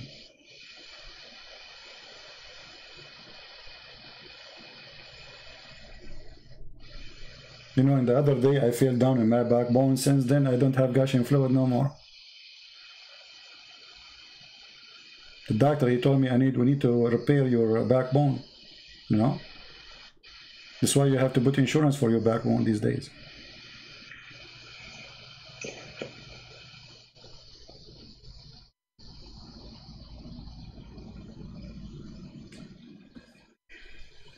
My grandfather, he hurt his backbone. You know, that's why he could not have kids. Only 96. But I mean, backbone is very important. This is where babies are made. You know, it's science. No, of course not. What is it not? This is Quran. We have to show respect, my friend. This is true. We cannot deny this. Okay. Allah is talking, my friend. This is, you know, you cannot say that. That's not true. This is science. That's amazing. The doctors didn't agree, absolutely, but because they're stupid. This is the truth here. Yes, but it has to accord with the reality. What do you think about the women? She have a sperm coming from her chest, man. Women are scary, aren't they? I mean, I never thought women, they have testicles in their chest. Thank God I'm not married, man. I'm scared. You marry a woman, you go to the bedroom, she take off her, you know, like, oops, like what? Oh boy.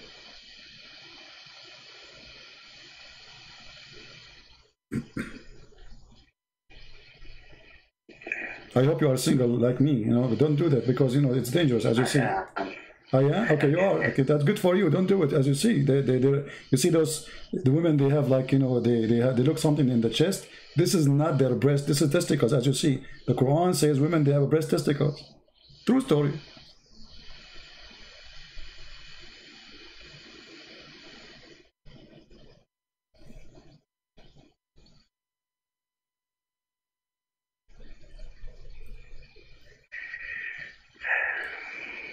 And you know what, just to help you, here we go. I will open Ibn Kathir. All right. This is a big scholar, according to Muslims. Yes, I know. Okay, so here it says, let us see. Let us read what Ibn Kathir is saying.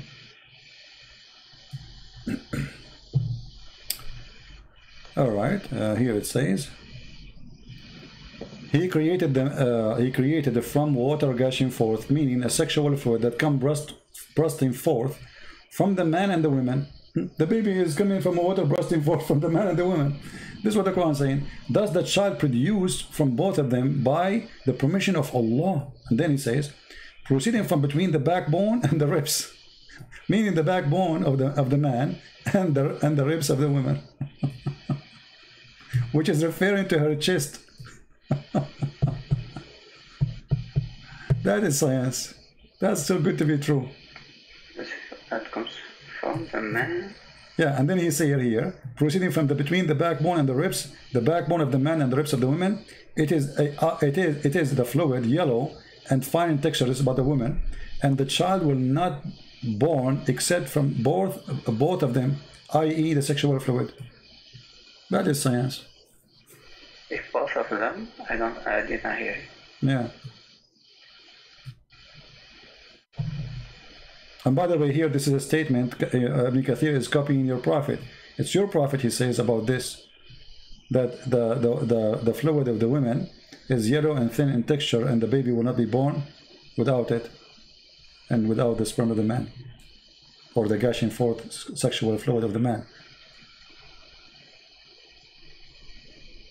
So what do you think, my friend? If this is God, I mean, what kind of God do you say such a thing?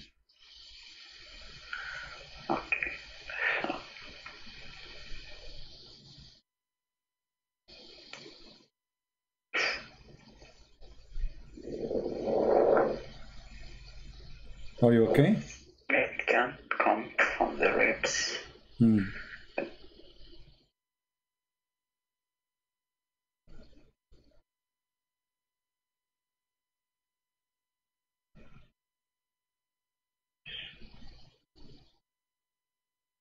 Look, before just to tell you, because we showed this information in the screen, a lot of people converted to Islam right now as we speak. I mean, by hundreds. Unbelievable. This is amazing. We just discovered that women have a sperm coming from their ribs and men have a sperm coming from the backbone. And the baby will not be made unless we have both sexual fluid. That must be God. You know, that must be God. There's no one will know this unless he is God. His name is Allah. Other gods don't know that. You know, this is Allah only knows this.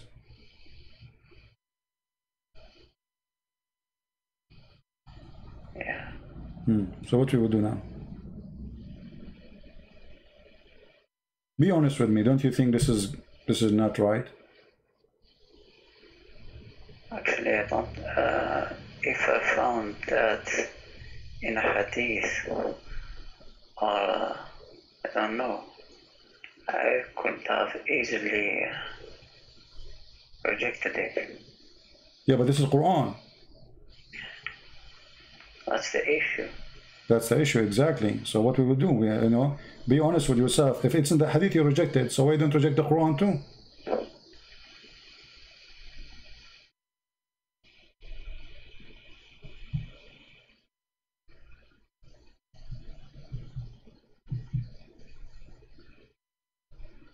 If I am you, as long as I have a basic decision, if the hadith says such a thing, I will reject it.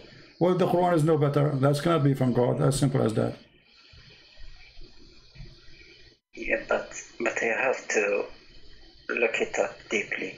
My friend, we are looking deeply. Here we go. You are taking your time. I'm showing you Ibn Kathir too. You can see all the scholars. And we show you the Quran and you speak Arabic. So you have no security. You see, if somebody don't speak Arabic, I can say, okay, he need maybe, you know, but you speak Arabic. You are an Arab.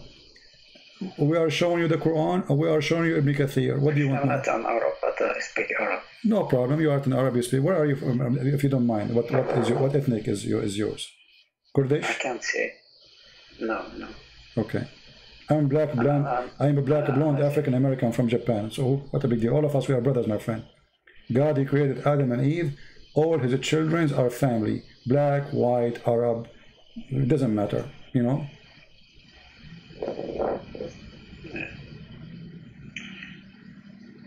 I have to look it up what the scholars say. Well, I'm showing you the scholars, my friend. I mean, come on. You have to look up what the scholars. This is a Mikathir. But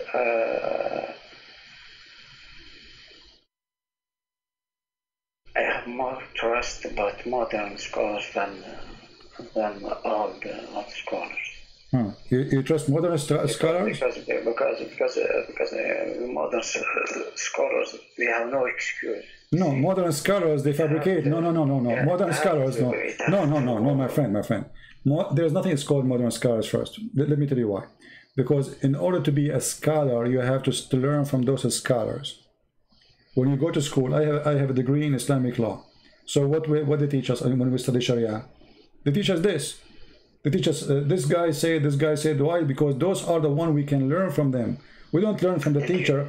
The teacher who have a PhD, who is my teacher, he is not used as a reference because he is no one, even though he have a PhD. We have to use trustworthy scholars in the history of Islam. And by the way, Ibn Kathir is no one compared to the rest. There is way higher. So Ibn Abbas, etc. Yeah. Okay.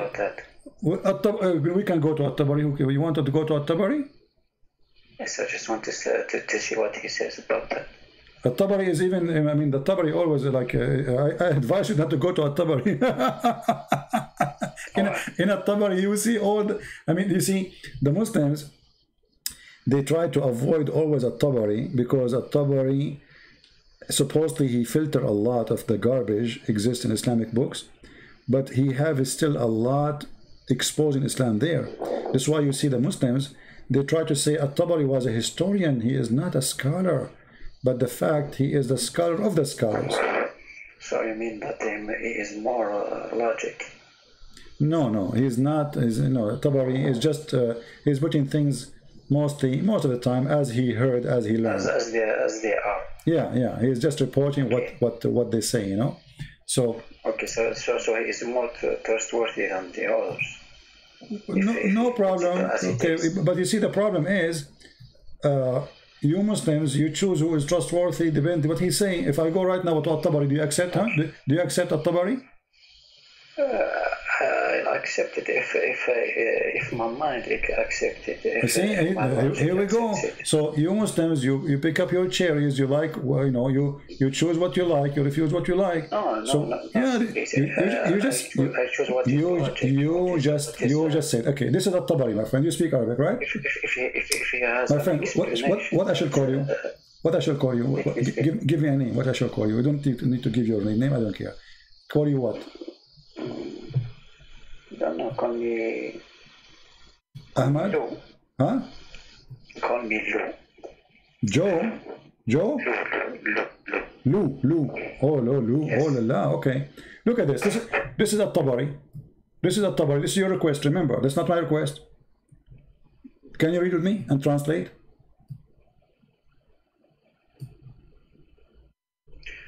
وقوله يخرج من بين الصلب والترائب يقول خرج من بين ذلك ومعنى الكلام منهما. فقال بعضهم الترائب موقع قلادة من صدر المرأة. Do you see it?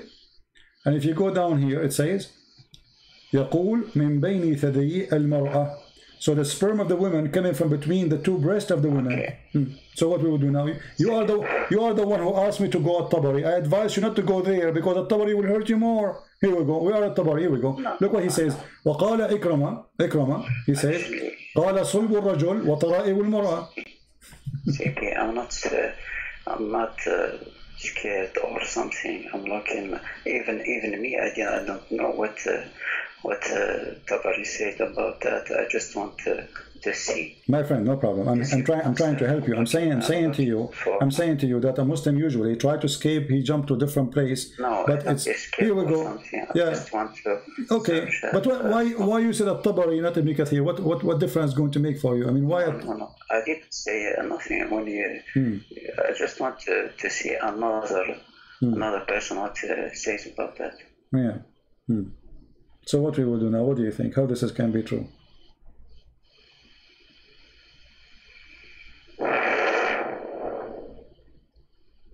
If I am you, I will leave Islam, and this is can't be from God. You know, I don't wanna offend you. I don't wanna insult your God. His name is Allah. But obviously, for me, this is not God. This is a fraud.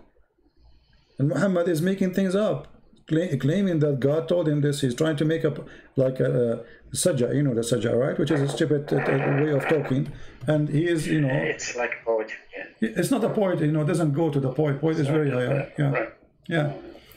I think like it's rhymes rap. It's like a rap, exactly. So he's trying to put words together to make a rap, and by doing that, he got into trouble. You know, he put rhymes.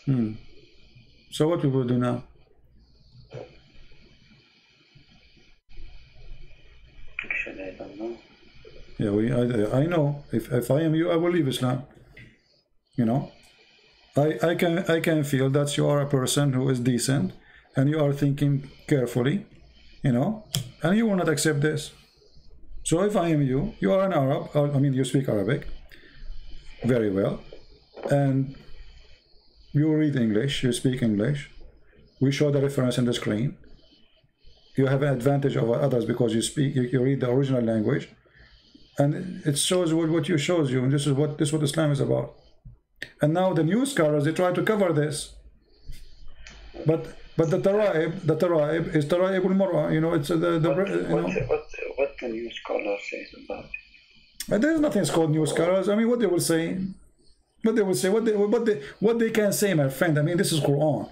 So a new scholar first does not exist. There's nothing is called a new scholar. Okay. Forget about the name scholar or something. I mean, my friend, when you read something, how you support it? You support it by two things: the language and the hadith, correct? Yes. Which means if Muhammad explained this, that means we take what Muhammad said because it's confirmed. If it doesn't confirm, this is a different story, right? But the hadith confirmed this. Let me show you this hadith. Okay. Let me hold on. Let me show you this. Okay.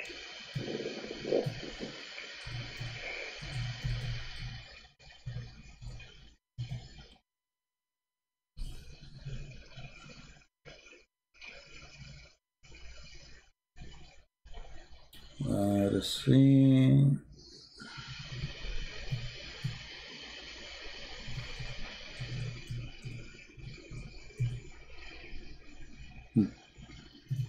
Do you see this hadith in front of you? It says Sahih. Very authentic. Read for us. I don't know, you want to show it in English or in Arabic? Doesn't matter really. Read for us, go ahead. I don't see it yet.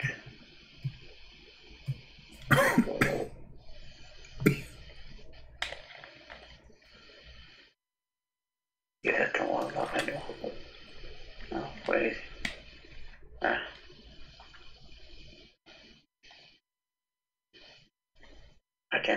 I can't see the beginning. Okay, in English.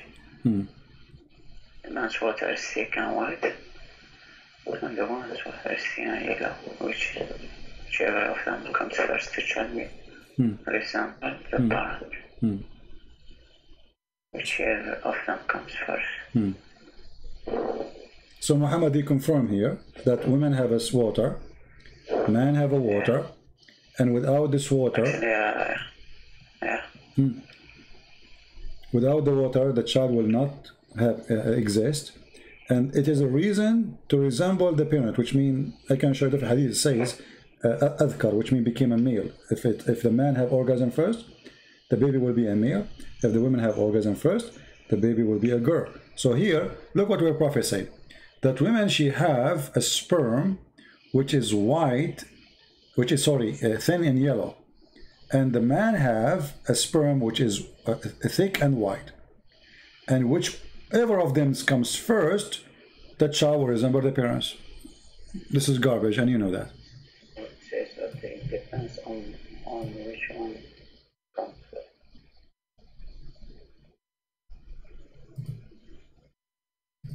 So it depends on the organ.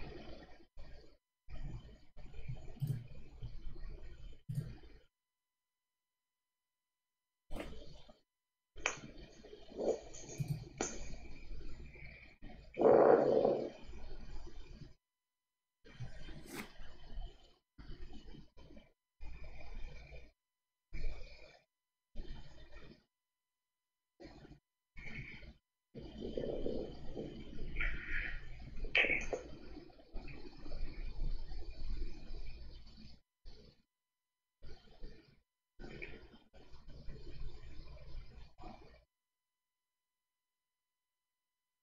What do you think? Okay, I'm looking right now if the orgasm can, or if there is studies that says that. Oh, you are searching Google now to find if this is. Of course, of course. My friend, hold on. My friend. Women. She can. My friend. Listen. Don't speed up. No one has all the knowledge. I'm not saying that, but this is silly, my friend. You can search Google. You see, I will give you 1 year from now. Okay. The first result that I get here. Baby's gender determined by woman's organ, says expert. By what? I'm looking at the first link here. Yeah. Read for us. Go ahead. If there is studies that.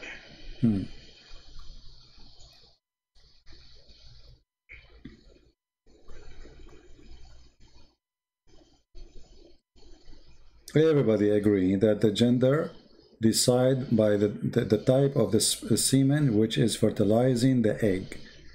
So if it's a male, it's going to be a male. It's a female, it's going to be a female.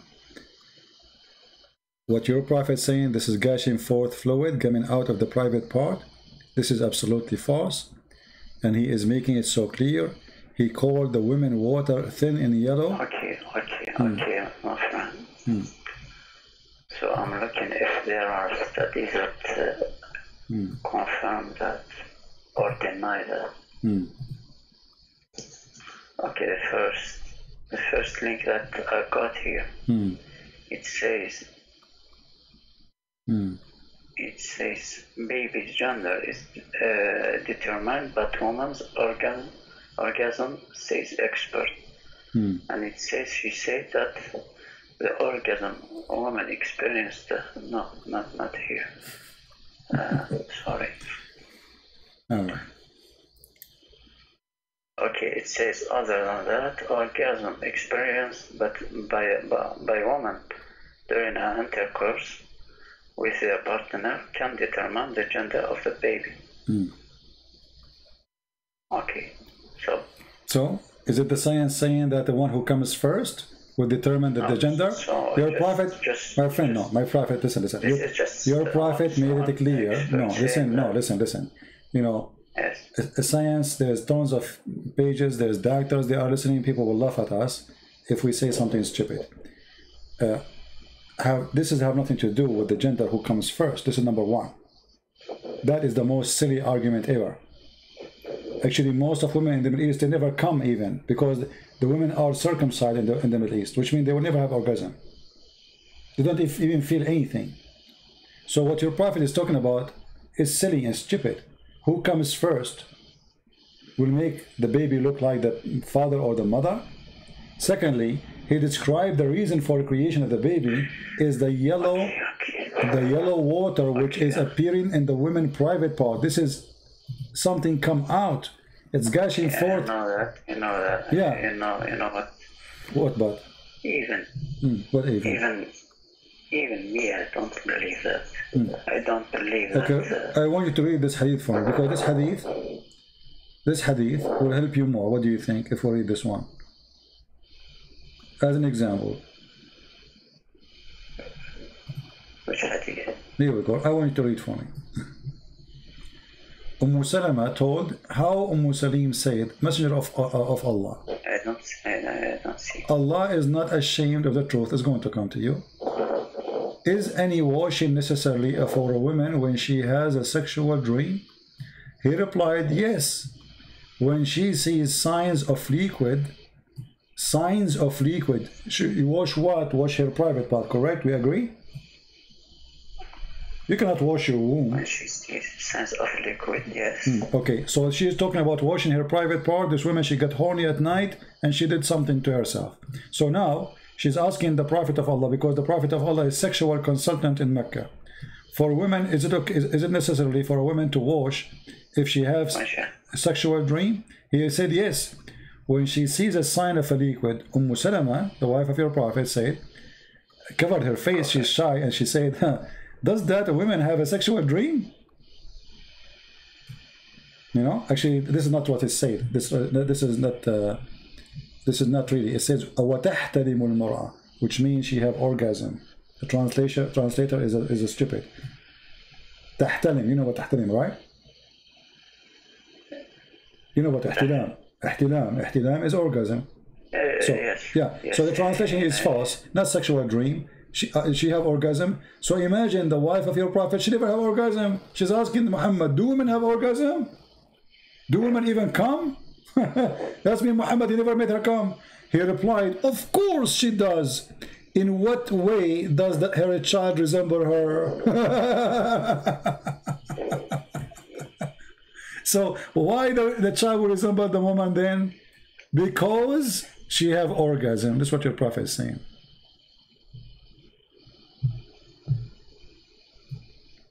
And by the way, this is Sahih. Look what it says in Arabic here. الحكم متفق عليه صحيح. You see it? So he says that if she has an orgasm, the child will have. If she have orgasm first, the baby will be a female. If he have orgasm, the baby will look like the father, and he will be male.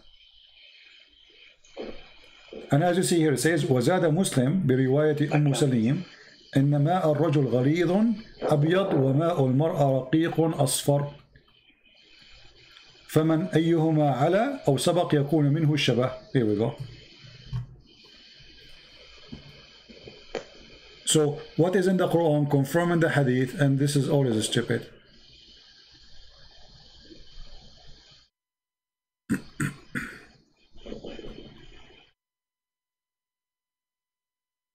And it is Sahih, it is accurate. So what we will do now, my friend?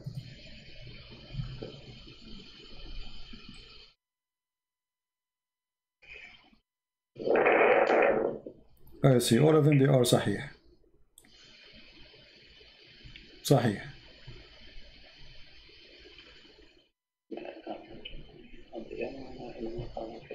And here, just to make it clear, because some Muslims, they will say, oh, this is about the look, it's not about male and female. No, look at this. Here we go. You see, you speak Arabic, and they will take advantage of your speaking Arabic. It says here that the Prophet said, ماء الرجل أبيض وماء المرأة أصفر فإذا اجتمعا فعلى مني الرجل من مني المرأة أذكر بإذن الله. أذكر. What أذكر mean? Became a male, correct? Yeah. Okay. وإذا على مني المرأة مني الرجل أنثى بإذن الله. أنثى. What أنثى mean? Female, correct? Yeah. Okay. So your Prophet is saying that if the man have orgasm first, the baby will be a boy. If the women have orgasm first, the baby will be a girl. And he described them that the woman liquid, which is shown in her private part, that is a gushing forth liquid that will make the baby. And this is always a garbage, because women, the liquid she have in her private part have nothing to do with having a child. That's absolutely false.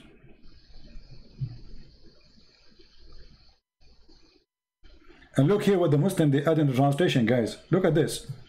They are adding between two brackets the chromosome and genes. What's a chromosome? It's a yellow. The chromosome is yellow. I mean, look at the stupidity when they try to cover a lie.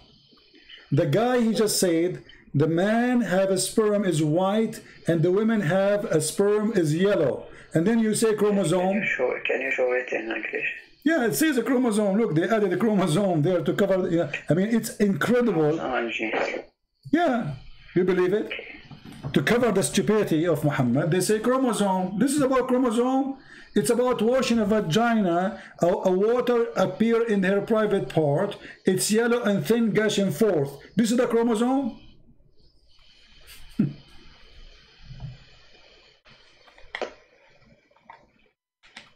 To cover the stupidity, they add words which is not there. This is odd. Yes, this is odd. This is wrong, right? Didn't say that in Arabic. It's not in Arabic. It's a stupid, and this is not what Arabic is saying.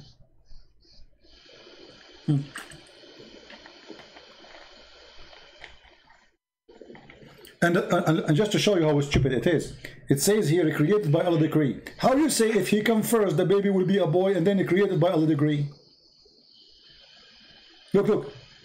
And the substance contributed by the male and female child is formed by the decree of Allah. How decree by Allah? But the man, he decide, or the women, whoever have orgasm first. You know, I will tell you a secret, but don't tell anyone. You know, I don't look good. You know, I look really bad. So if I get married, God forbid, I will never have orgasm first, because I don't want my children to look like me. Because I learned from the Prophet now that the one who comes first, the child will look like him or like her. So I will make it clear always. I will make agreement with my future wife. You come always. I will never come. You know, I don't, because I don't want my kid. My son will shoot me if he look like me. You know, from the first day, he go to the mirror like, what you did to me? He will grab one of my guns and shoot me, and it's not fair. I mean, it's not my fault.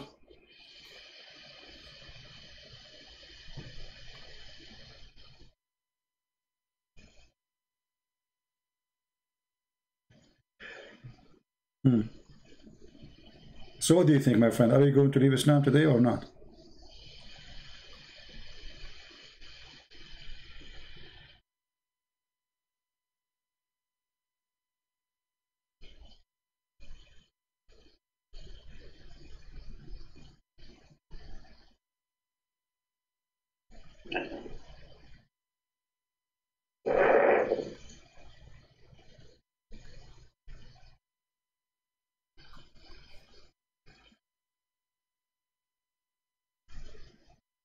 What do you mean you don't know? You know, you are a smart person. You don't fit there. Do you really belong to this, you know, with my respect to you, my friend, do you belong to this garbage? This is garbage. This is not God. I mean, what kind of God? You do not know even if the baby is made. A different verse in the Quran, Allah, He says that the baby, the sperm of the man, became a congealed blood. How in the world the sperm became a blood, dead blood?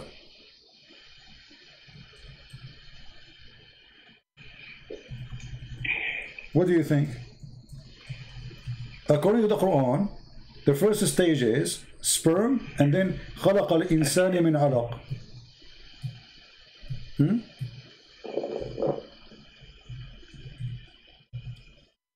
Read this verse. Read this verse with me, so we can love together. This is a very famous verse. The Muslims use it to prove scientific in the Quran. No. Okay. No scientific. All right. Let us see.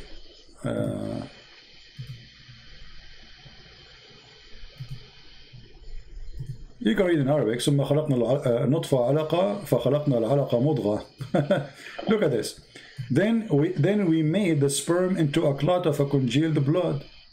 How the sperm became a congealed blood? So the first stage, according to the God of Islam, the sperm itself will become a congealed blood, and that will make a baby. Where is the woman thing? And look, here the Muslim, they add, then of that clot we made a fetus. Fetus doesn't say that, you know? It says lump. Lump. Yeah. So how the sperm became a dead blood? Since when did the blood is going to grow? It's dead actually. The second you say congealed, yeah. It's not only blood. No, it's blood. العلقة الدم الجامد. علقة my friend. I can show you right now from the dictionary. ثم خلقنا النطفة علقة فخلقنا العلقة مضغة فخلقنا المضغة عظاما فكسونا العظام لحما. That is the most stupid thing ever.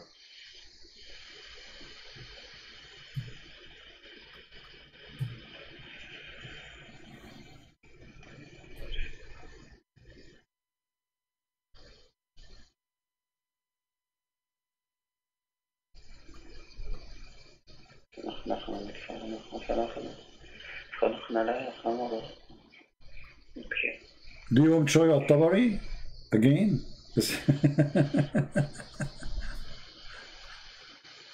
No. Yeah, but this is stupid. It's obvious, you know. Alaqa, when you injure yourself, a blood will be dry in your skin to stop the bleeding, correct? But this is dead blood. Yes. That never grow, you know, and after some time, when the skin is healed, that blood will be dry, will go out, you know, we can't take it from your skin. What kind of God? You do not know how the baby is made.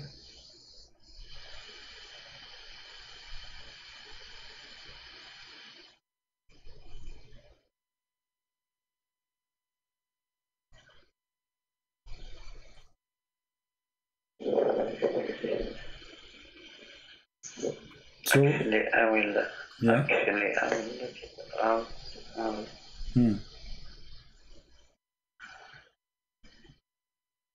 I will look at him, but because I'm not good in English, I'll look at him first.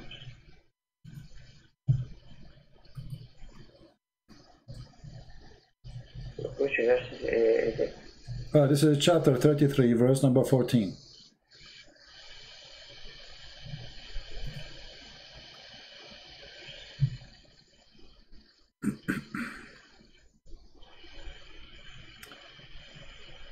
And this is, here we go, I will show you dictionary. This is the dictionary. علقة في علم التشريح قطعة من دم غليظ جامد وهي طور من أطوار تكوين الجنين.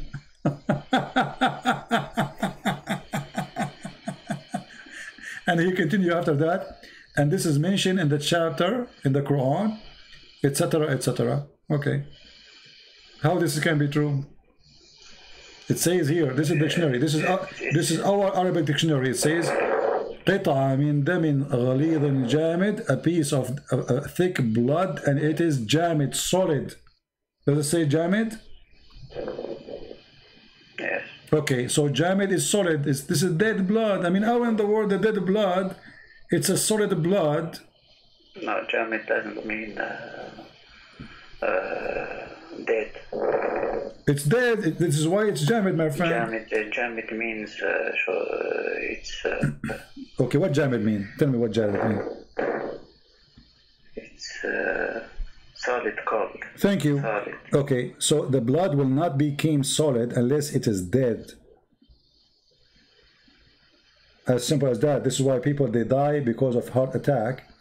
When a piece of a blood block their like the rain of blood into the heart. But here it's before it even starts running. Yeah, but here it says the sperm became a dead blood. But how the sperm became a dead blood? Okay, how the sperm became a solid blood? Forget about dead.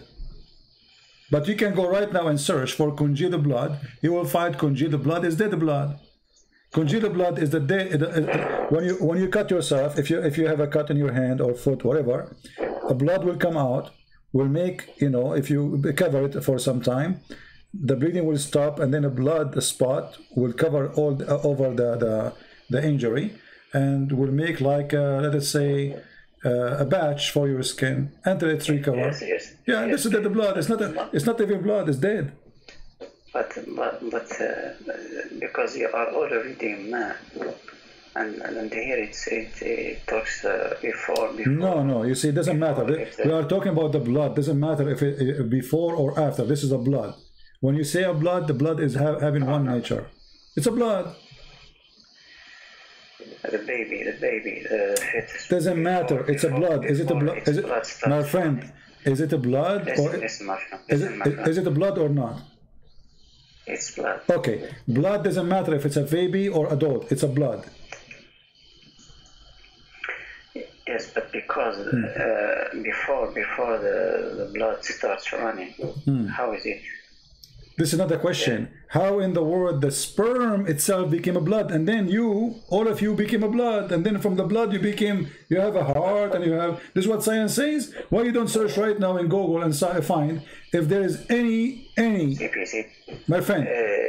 Can you find me only one scientific book saying that the sperm will become a blood? The first stage is a semen, and then the semen will become blood. Can you show me that? One scientist in the world says that. But everything in human body comes from the sperm and. No, that's not true. That's not true. No.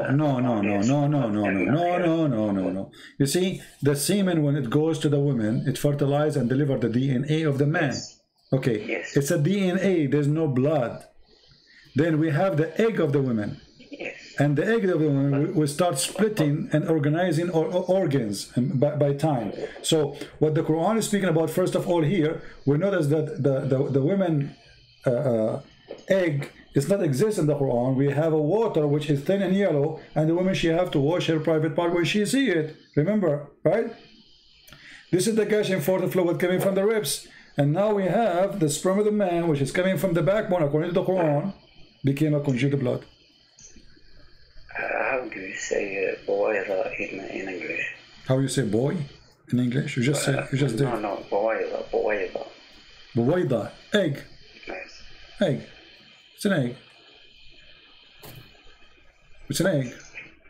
You see here we say it. Look what they say. Then we made the sperm into a clot of a congealed blood. So what is the transformation start from what? From a sperm into a blood. There's no other thing. And then we made the clot, the congealed blood, into a clot. And then we made the clot into a lump. And then we made out of the lump bones and clothed the bones with the flesh.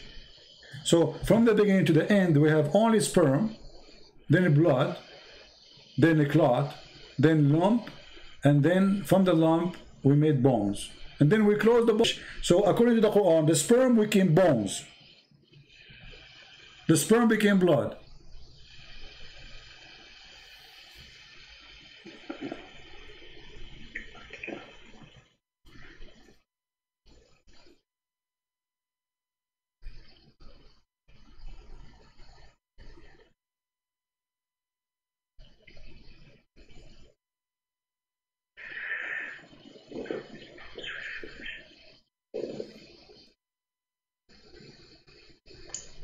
Actually, for me, the biggest problem is in the last sentence.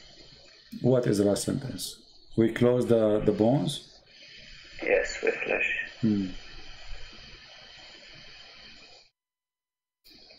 But here there's bigger problem, my friend.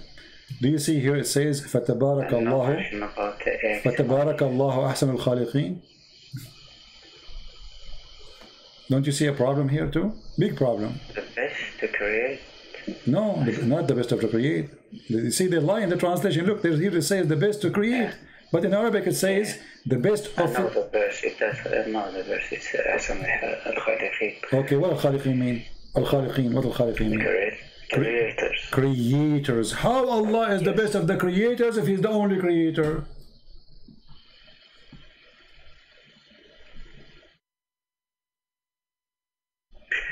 Actually, I have something about that, the last verse. I've heard something about this verse. Yeah, this is a guy. He is the one. Abdullah. It's not him. Yeah, Abdullah ibn Sarah. Yes, Abdullah ibn Sarah is the one who made this verse. Muhammad, he added in the Quran, he said to him, put it there, but he said, I'm the one who said that. He said, Allahu awha ilay kama awha ilayk. And here you notice, if you change the translator, look how the Muslims, you know, I'm not talking about you as a Muslim, I'm talking about those who translate. They fabricate the translation to cover a problem. Look, from the creators, they make it to create. But we change the translator here. Look what happened. The best of the creators. How the Muslim, they keep saying we are worshipping the Tawheed and the only God. And now we see that he is the best of the creators. You see? Listen. If I say to you, I am the best student in my classroom, and then later you find that I was the only student in that classroom, don't you think I was lying to you, misleading you?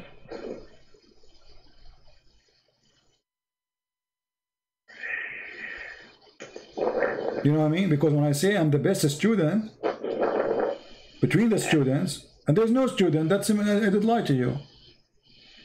So here Allah, if he is saying that such a statement, he admitted that there is a creators, and he's not the only one, is God.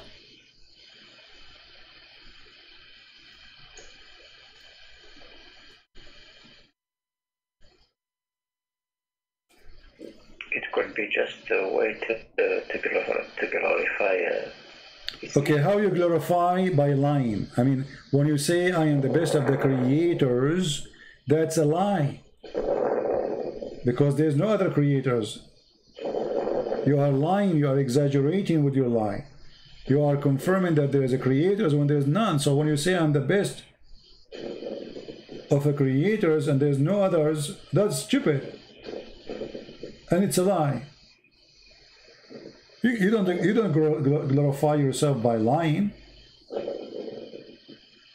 So what's the point of this statement? To say to me, Allah is the best of the creators, but there's no other creators. Okay, I will look in this verse in French. I'm looking at why you need it in French if you have it in Arabic? Because I understand French. Okay, I will look for it in French. Hold on, let me see, not in English. I will see to see it in French language. Actually.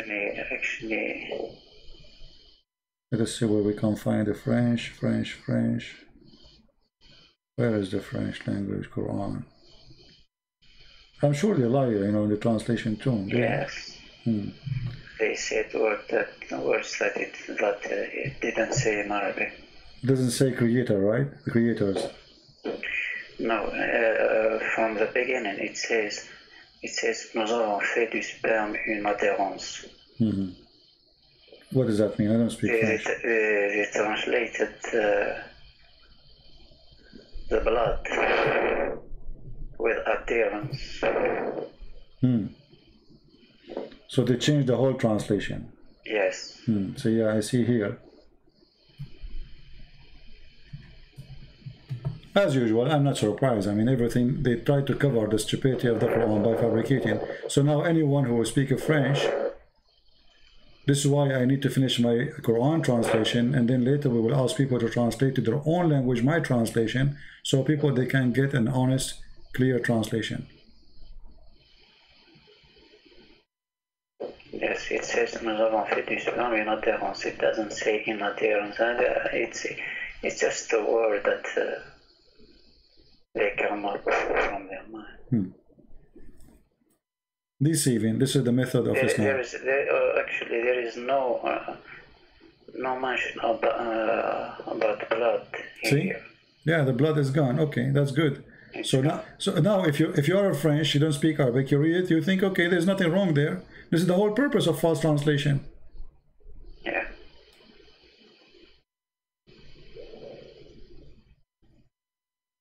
So what do you think, my friend? After all of this, isn't it time for you to leave this cult?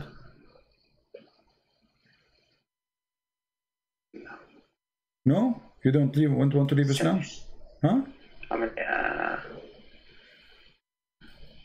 I'm reading it again.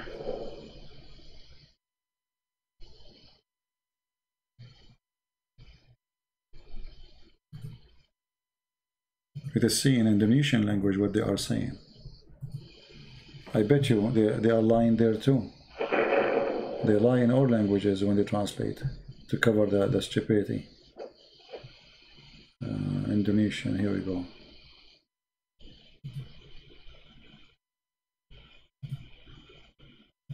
Okay, in Indonesian it says... Okay, I think I was wrong here. Huh?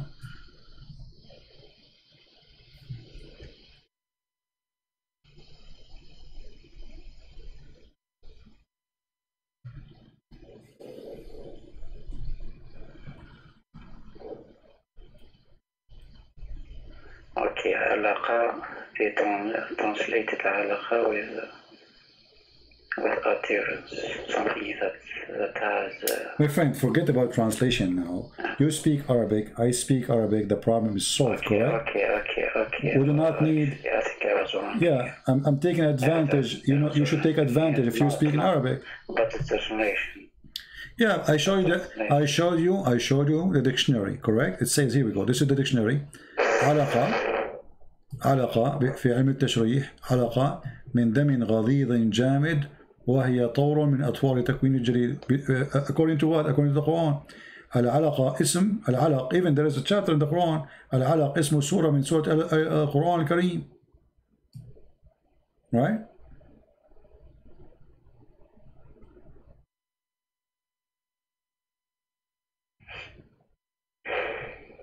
So we have the dictionary. You speak Arabic.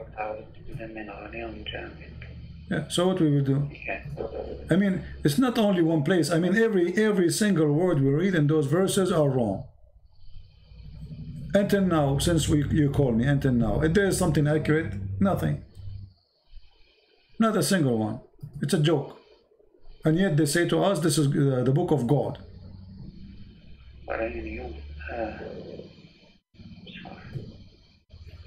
And look here, this guy. Then we made the nutfa into a clot. Let me ask you, do you know what nutfa mean? Yes. Nutfa, how many sperm inside the nutfa? Millions.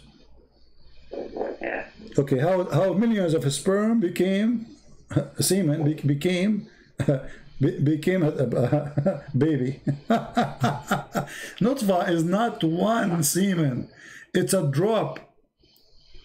It's a drop of sperm. And that means your God saying, we made the nutfa, a drop of semen, into the whole of it, all the drop, it's not a semen, it's a drop of semen. That's another mistake too.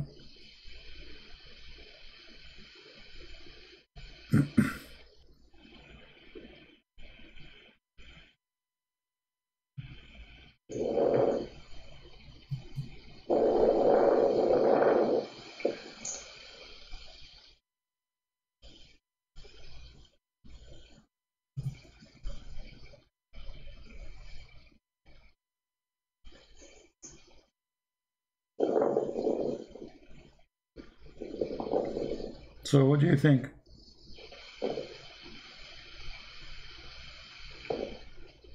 It doesn't have to be specific here or detailed. When it says not for, it doesn't have to talk to detail. My friend. Okay, hold on. Listen. I don't know how old are you, my friend. It says nutfa. All of it became a clot. Does it say that? No, it doesn't. No, it make it clear. Listen. Then we made the nutfa. What he made? He made the nutfa. He did not make a semen. He made the nutfa, and the nutfa is a drop. A drop. It's not one individual semen. We can go to the dictionary right now. It's a drop of semen, have millions. According to your God, we made the nutfa, all the nutfa, not only from the nutfa we made a baby, no. The nutfa itself transformed into a clot of a piece of a thick, conjugated blood.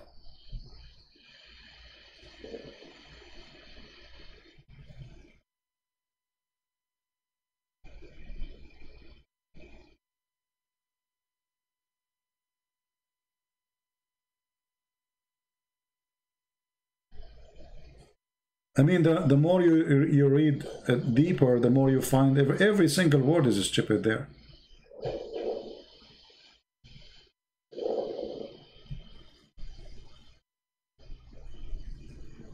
When it says, then we clothe the bones with flesh, that's a problem. My friend, for me, everything there is a problem. Let's be honest together. Everything is a problem. Only here is a problem? No. This is here. The nutfa became a blood. That's stupid. Then we made the blood into a clot. That is more stupid. And then we made the clot into a lump. That is make it more horrible. And then we made out of the little lump a bone. So until now there's no heart. There's no nothing. This is almost the last stage of the baby creation, and what we have a bones.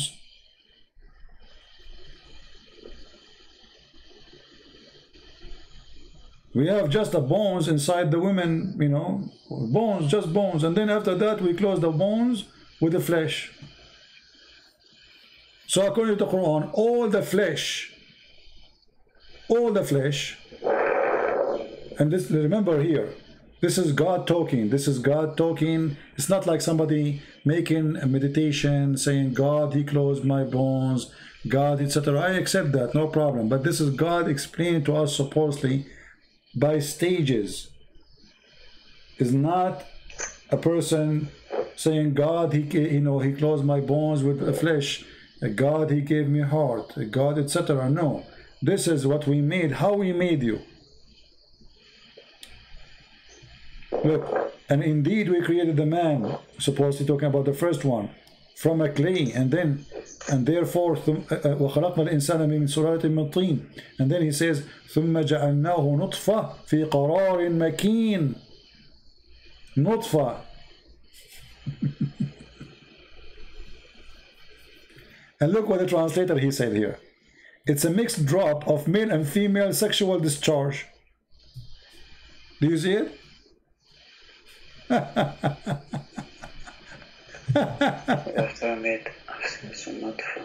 Let me see this translation of who. Hold on.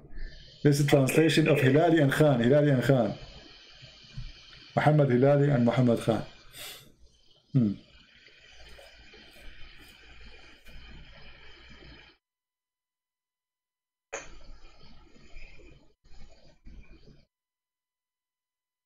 So, you know, if all of this did not make you leave Islam, it means that there's something wrong with you, with my respect to you. You're trying just to make it impossible to leave. You don't want to leave because there's something else. I don't understand. But there's no way, after all what you saw, you are not seeing the truth. It's impossible.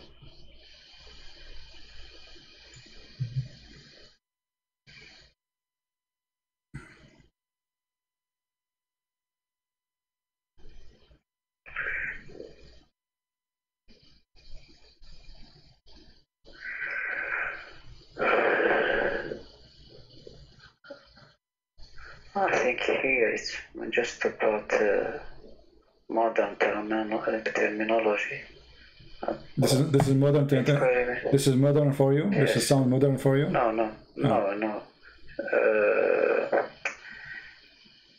Nutfa. When you say nutfa, it's a drop of liquid. Nutfa is a drop of liquid. When you speak about nutfa, when you come to the man, you are talking about a sperm. So it's a drop of liquid. Have, according to science, a drop of sperm is millions of sperm. Okay, I don't want to say something that I don't know, so I have to look it up in detail. Well, we did. All right, my friend, I'm not going to force you to leave Islam if you don't want to, but I believe in your heart you know that this is garbage. True or not? In your heart, you know this is wrong. If it's really how I understand it right now, there is a problem. Yes. Okay, so why? I mean, the problem exists, and how you can solve it. You stay following such a, you know, such a... I have to confirm that. We confirm that. We confirm, my friend. So I am with you. I am with you for how long now? More than an hour. Did I confirm everything I show you or not?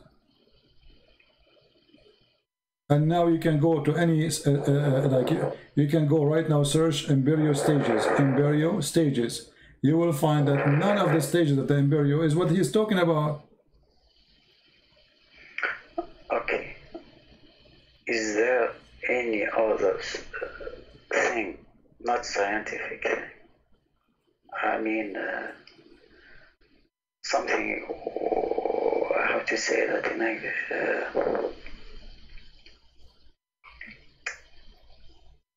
Okay, let me ask you. So You are trying to say if there's anything like contradiction, maybe? Yes. Okay. Contradiction. Do you think immoral thing, or I don't know. all the Quran is immoral? All the Quran is immoral. You know, all of the Quran. Well, there's nothing moral in the Quran.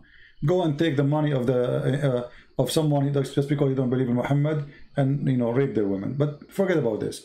Do you think God, he remember which one he created first, or he don't remember? He does. Okay. If we go, I want to show you something here, and you speak Arabic very well, which is very nice. Will help me a lot.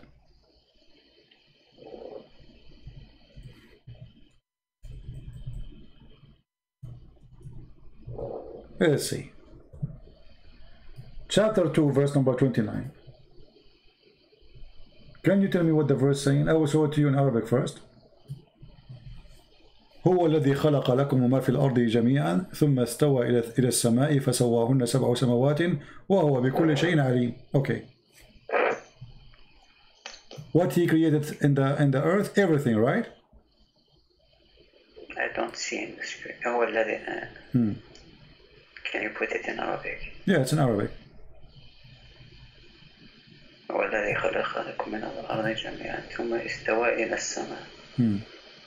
سواهن سبع سماوات وهو بكل شيء عليم. Okay, based on this verse, which one Allah created first? خلق لك. It's created the earth. First, right? Yes. Okay, so this is chapter 2, verse number 29. Remember. Okay, we will go to different chapter. All right. No, actually it says, okay, let's see it before. No, make it clear. What it says. It says here, هو الذي خلق لكم ما في الأرض جميعا. كل ما في الأرض, everything that right is on earth. Okay, is created. Then he went to the sky and he made them seven sky. Correct? Yes. Okay, so let us say finishing the sky was done after finishing all the earth. Correct? All that is on earth, ما في الأرض. جميعا. When it says ما في الأرض, it means all that is on earth. All right, exactly. جميعا, which means there's nothing left. I mean, animals, everything. Okay. Everything and then, earth. Okay, and then he went to the sky and he made them seven skies. So making seven sky happen after creating everything in the earth, correct? Yes. Okay, so this is confirmed. Let us go to the front verse. Okay.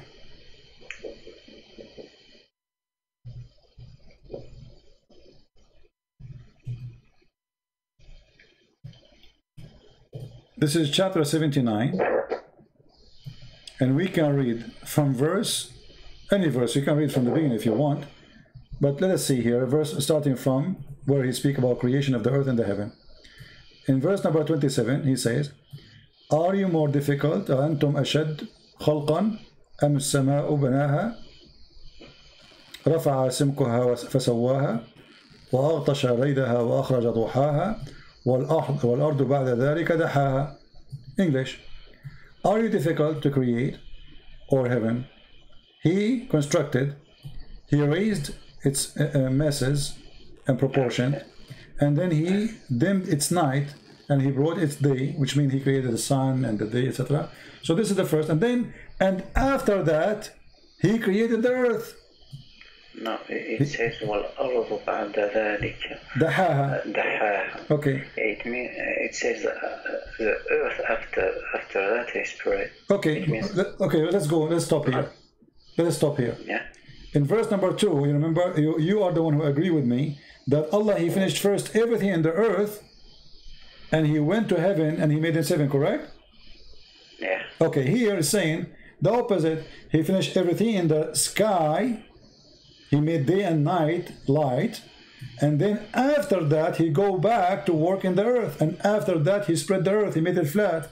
Actually, the word ha meaning flat. And then from it, He produced water and pasture. This is after. And then He placed mountains. And the mountains. Okay, so how this is? What kind of God? He didn't remember which one first. In one chapter, He says that first He made everything in earth, and then He went to the heaven, and He made them 7 heaven. And this is chapter 2, verse number 29. And then in the other chapter, He says, which one is difficult? Okay. Making the heaven and construct it, He raised it above, and He gave it proportion, and then He gave it the light, which means the sun, and etc. And then after that, He made the earth flat. And now He continued. What after He made the earth flat? Then He made the water coming out, and then He put the mountains. So the last thing was done. It was the earth. Very simple. Can you go down a little? No problem. We go as much you want, but the rest is not really. Have nothing to do. After that, He speak about the judgment day, etc. A source of enjoyment for you and for your animals. So when he says a source of enjoyment for you and for your animals, so he is assuming that animals were already created. Yeah, you see, this is the earth. Yes. My friend, the verse before it says, جَمِيعًا وَمَا فِي الْأَرْضِ جَمِيعًا. Animals, grass, trees, everything. So, which one of them is the accurate? There's no way God, you don't remember which one He created first, the sky. He finished the sky first, or He finished the earth first. And not only that, we're not done. Hold on. You think we are done? The stupidity continue. Hold on. We are not done. If you go, the verse here we are showing you, this is chapter 2, verse number 29, and this verse here is a chapter 79, verse number 32. But what if we go to this chapter? Let us see.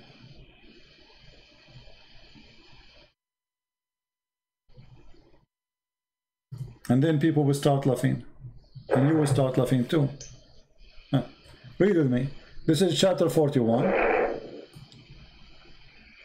Do you reject the one who created the earth in 2 days?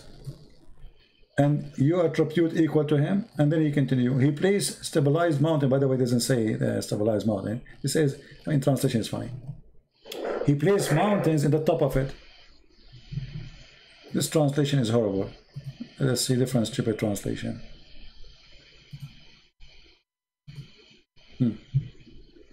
He set on earth mountains standing firm high above. So the first thing is what? He created the earth in 2 days. And then, second, He put in the top of the earth mountains standing firm high above, and bestowed the blessing on the earth, and the measure of things, all things given measurement due to proportion. In 4 days, the total is 6 days. This is the first stupid thing. 2 days plus 4, that is 6. But according to the Quran, different verses, Allah, He finished everything in 7 days. In 6 days. Not only the earth. So now He says, and look how they lie. They say here moreover. But in Arabic it says, ثُمَّ اسْتَوَى إِلَى السَّمَاءِ. What ثُمَّ mean? ثُمَّ mean? After that. Not only after, way after. Yeah. So they lie in the translation, they say moreover. If you change the translator, you will see he changed it, you know, the bend in the liar. Look here, this is Muhammad Biktal. Then he turned he to the heaven. Okay, so hold on. So here, according to here, the earth was created first, and everything in the top of it. He placed mountains. This is second option. And then after that, he made like substance, grass, trees, animals, etc. And then after that, he went to the sky, and it was a smoke. And after that, he made the heaven, 7 heaven in 2 days. So 2 days to make the heaven, 4 days to make the earth and substance, mountains and substance, and 2 days to create the earth. This is total of 8 days. This is contradiction number one. Secondly, now, based on this chapter, Allah, he finished the earth first in 2 days, everything on top of the earth in 4 days, and then after that, he went to the heaven, and it was a smoke, which means was nothing, empty. And then he told the earth and the heaven to obey him willingly, or to come to him. And then after that, he ordained the 7 heavens. So the last thing in this chapter, Allah, he created, made the 7 heavens. And then after that, he made lamps. You see it? So according to this chapter, the last thing Allah, he did, supposedly, Allah created the stars, including the sun. Yeah. Okay. In this chapter here, chapter 41, this is not what happened. It's the opposite. Read carefully. Are you more difficult to create or the heaven he constructed? He raised masses of proportion on it, and he dimmed the night and brought the day. So it was a stage number 3 in the sky, and then after that he worked in the earth. I mean, how clear we can make it? More than this. Have you ever heard of a God? You don't remember which one he created first? In one chapter, he says he created the roof before the walls and the floor. The other chapter, he says, I created the roof before the walls and the floor.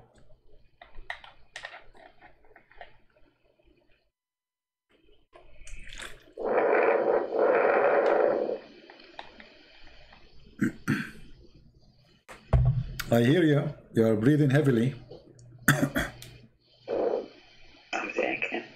No, you are not thinking. You are living Islam. I believe that you made the sin already. You are not thinking. You know it.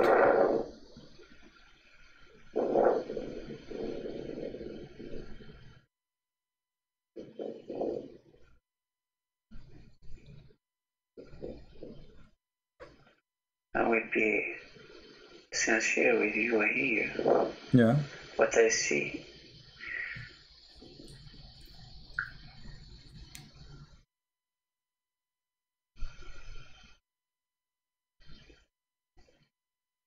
I see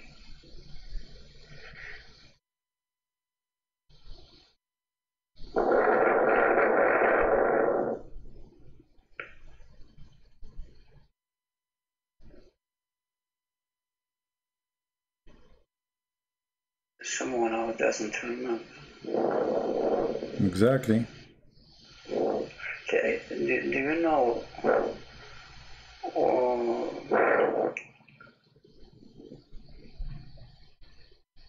in what period these verses are they distanciated in time between them?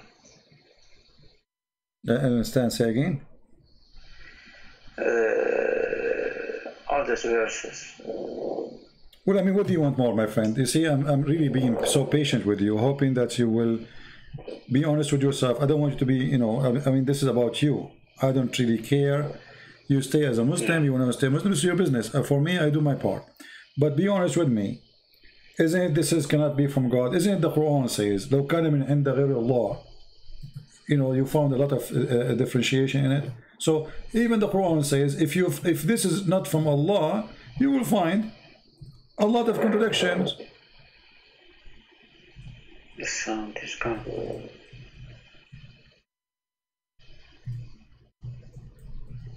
Okay.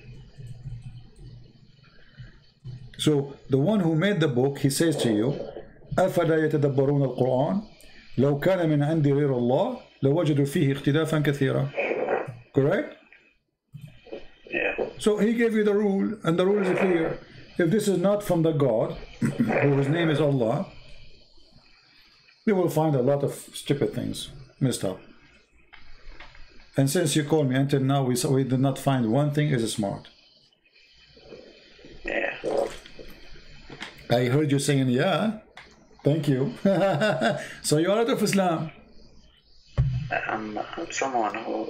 No, you said yeah. I heard you. No, listen. Yes. Okay, you said yeah. So you are out of Islam, Yes. my friend. Okay, thank you very much. I'm happy for you. This is not, you are a smart person. You don't fit in such a garbage. And this is an insult to you. I'm someone who has to admit when something doesn't fit with my mind. Exactly.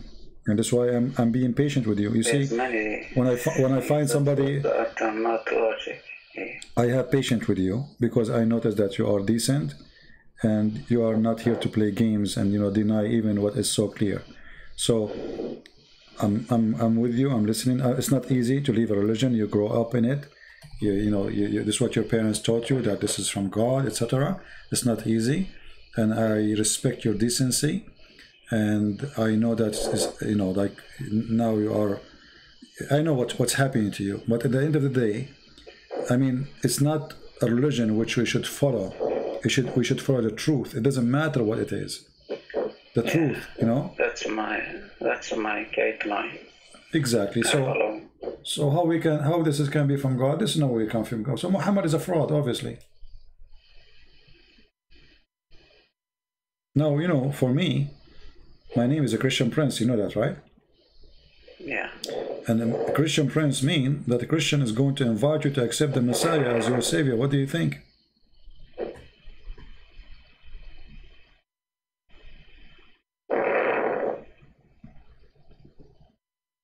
What do you think of the Messiah? As long as you decide to leave Islam now, we are so happy for you. I praise the Lord that you called me today. But I don't know. I don't know much about it. Okay. What do you? So I can't. Okay. Let us do this. What about you? You call me some other time. You take your time to read more about Christ. About His teaching. What about if I, did you ever have a Bible in your home? No, but everything is on the internet. Exactly. But I mean, have you ever read anything about the Bible? Yeah. Okay. Not a lot, but I have some basic knowledge. All right.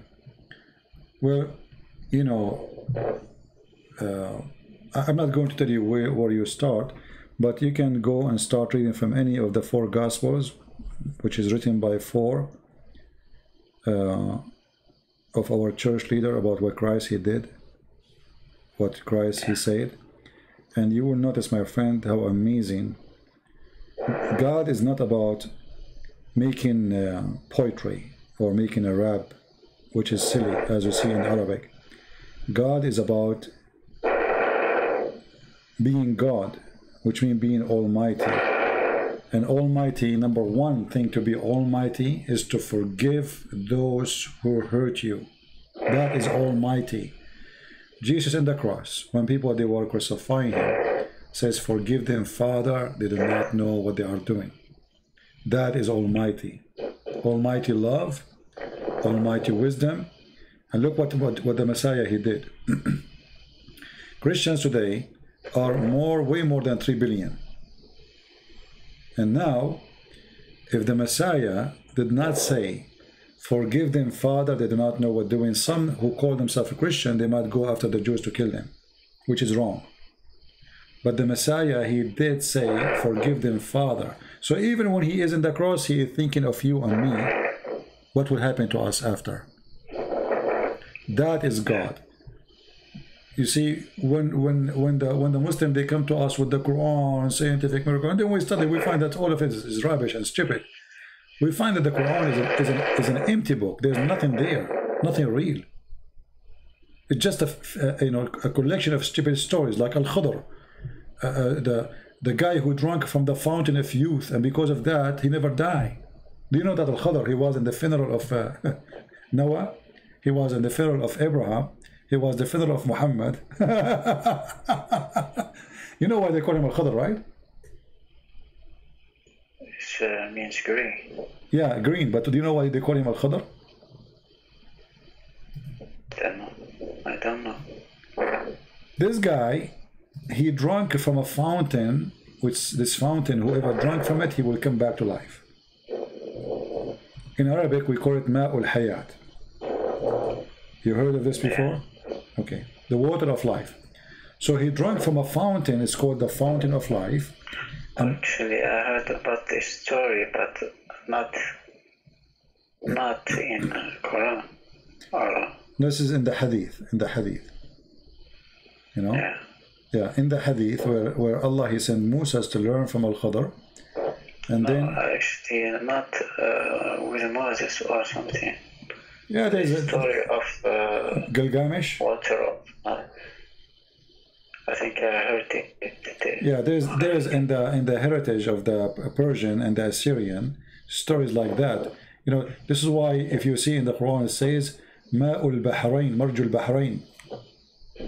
Do you know why? Do you know why Al Bahrain is mentioned there? Al Bahrain, you know Bahrain? It's mentioned in the Quran. Why? Because supposedly the fountain of youth is there. Is there? Yeah. If you go to chapter 18, you know, and then No, it's not.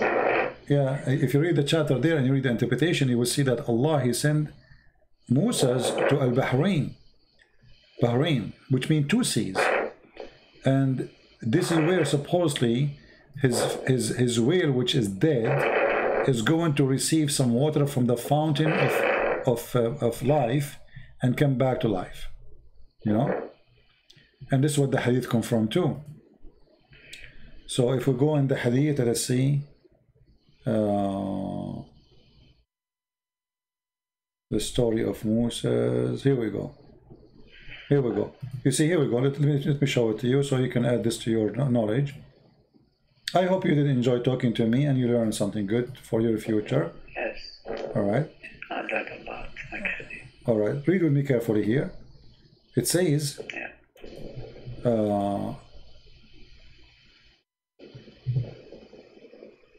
قال سفيان في حديث etc. قال etc. في أصل الصخرة عين يقال لها ماء الحياة. Do you see it? Yeah. لا يصيب من مائها شيء إلا came back to life. فأصاب الحوت من ماء تلك العين. قال فتحرك وانسل من المكتل فدخل البحر فلما استيقظ موسى etc. So what they are saying here, that there's a fountain of water. It's called the fountain of life. Whoever get in touch with this fountain or spring, he come back to life. Read carefully. The spring of water, at the rock there was a water spring called Al-Hayat, the life. And none come in touch with its water but become alive. And this is where Al-Khadr himself is Al-Khadr, because he drink from that water, so he never die. This is Islam. This is religion. What a story. Anyway, my friend. Seems like a legend, yeah. It is a legend. This is the legend exists for the Persian and for the Assyrian in north of Iraq. You know, this is very well known. I have one final question. Sure, go ahead. You mentioned Gilgamesh at one time. Yeah, in Gilgamesh story, looking for the life. Yeah. Yeah. Yeah. Are you from the people? Are you from the people of Gilgamesh? No. Oh, I okay. have a question about. All right. About Noah's story. All right.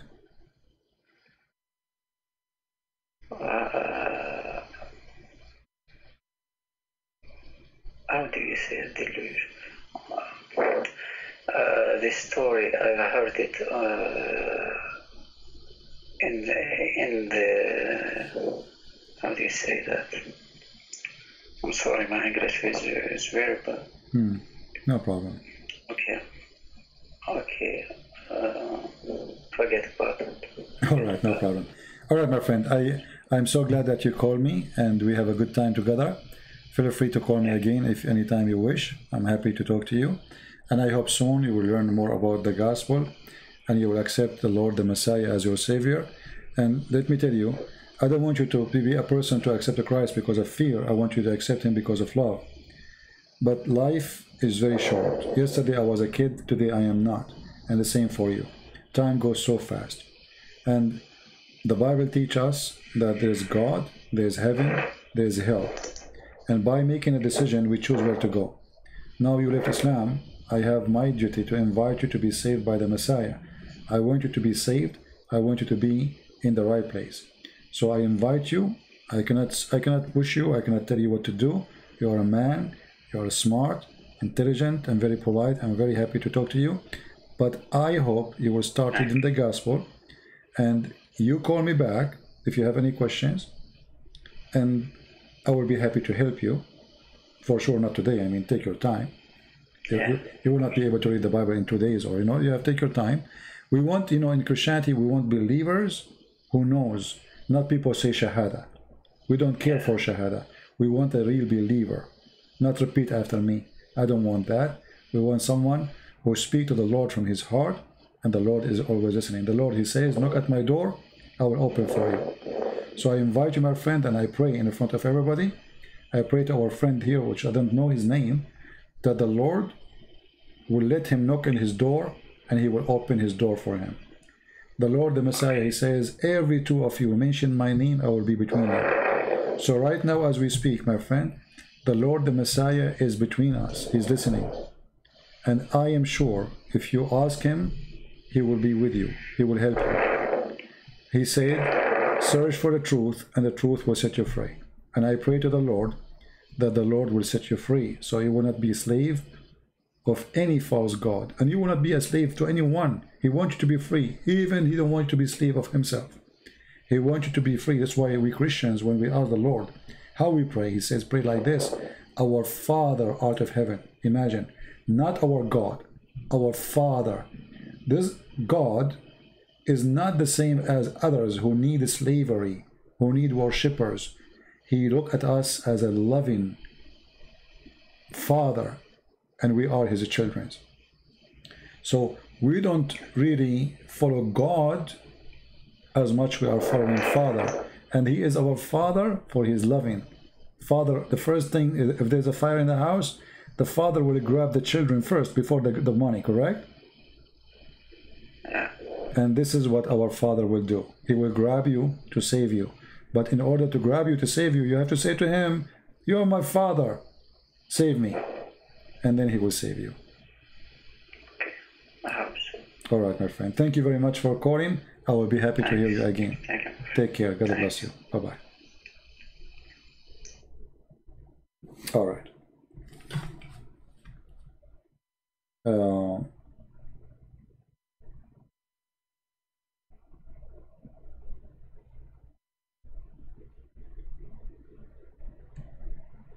I lost my voice. I was drinking water, too much water, because my voice is, my throat is not really doing good, but it's worth it. Our friend here, he just needed some, let us say, some help, and we are here to provide the help for him and anyone else. It's very important when you speak to somebody to speak with decency, and if you are not a person who is willing to speak to me with decency too, there's no point of me and you talking, because what, are we playing games of you lie to me, I lie to you? This is what usually I notice when I speak to Muslims. But when we see to a Muslim, when I listen to a Muslim like the gentleman who called me today, you can tell he is not calling me to play games. He is discussing with me. He refuses, he agree. But we are going through a process. And I understand that in the beginning it's going to be hard, for him to accept, but he is decent. He see it in the front of his eyes. Nothing we mention, but we show. Nothing we said, but it's their book. And now it's not his book no more, thank God. So how he can refuse it? It's impossible. The only thing I wish that he opened his heart to the Messiah, and I hope he will do that, for the Messiah is really the best gift we can receive. Our life, I mean, look at our life. You see, people, they are so much attached to things around them. I mean, it's a, somehow it's a boring life, isn't it? I mean, the same food, the same, etc., the same, etc. I mean, we try to create a joy around us. But when you are in love, with love itself, you are enjoying life. And one of the amazing thing about the Messiah, he make you in love with love. Which means you love love for no return. So you walk with this person who is a Muslim. He asked you to, he said hello. We walk with him 1,000 foot, 1,000,000 foot, in order loving to save him. And that is what the Messiah does to us. He make us enjoy in love, a love nobody can know unless he is a person belong to it. It's the same when a mother, she, you know, she carry a child 9 months in her womb, and then after that she spent years taking care of him, and then after that he became a man and still she is worried about him, and then after that he became a man who have a family and he have kids, and now she is worried about him and his kids, and then after that he have a grandkids, and now she is worried about him and his grandkids, not only his kids. That is love, a love which is given by the Lord himself.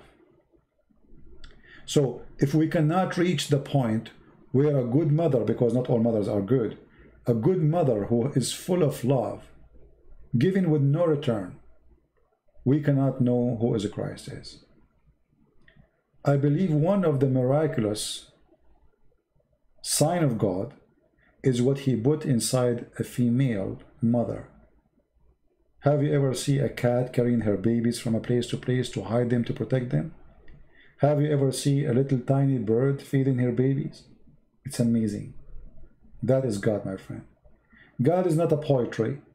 God is not scientific miracle. God is not all this garbage trying people, they try to attach it to God to make God God. God is love. And the God who is not love is a fraud.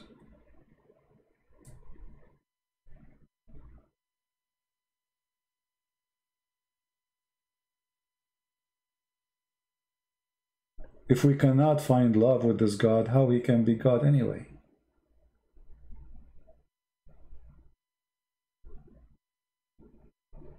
If an animal, if a cow, she take care of her babies. A cow. The God of Islam, he don't care for your babies. He wants him to die for him.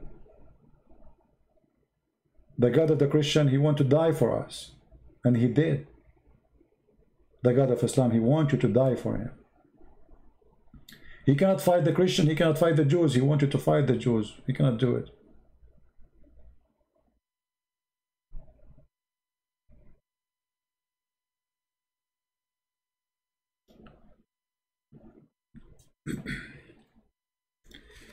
God is good. God is beautiful. God is a miracle. And Christ, not only he did miracles, he is miracle. He is the miracle itself. So we pray for our friend that soon he will call us and he will say, I accepted the Messiah. We pray that all those who are going to watch this video, they will be more smart and not to follow propaganda machine trying to deceive you. As you see, translation is false. All Islamic translation is nothing but a chain of fabrication.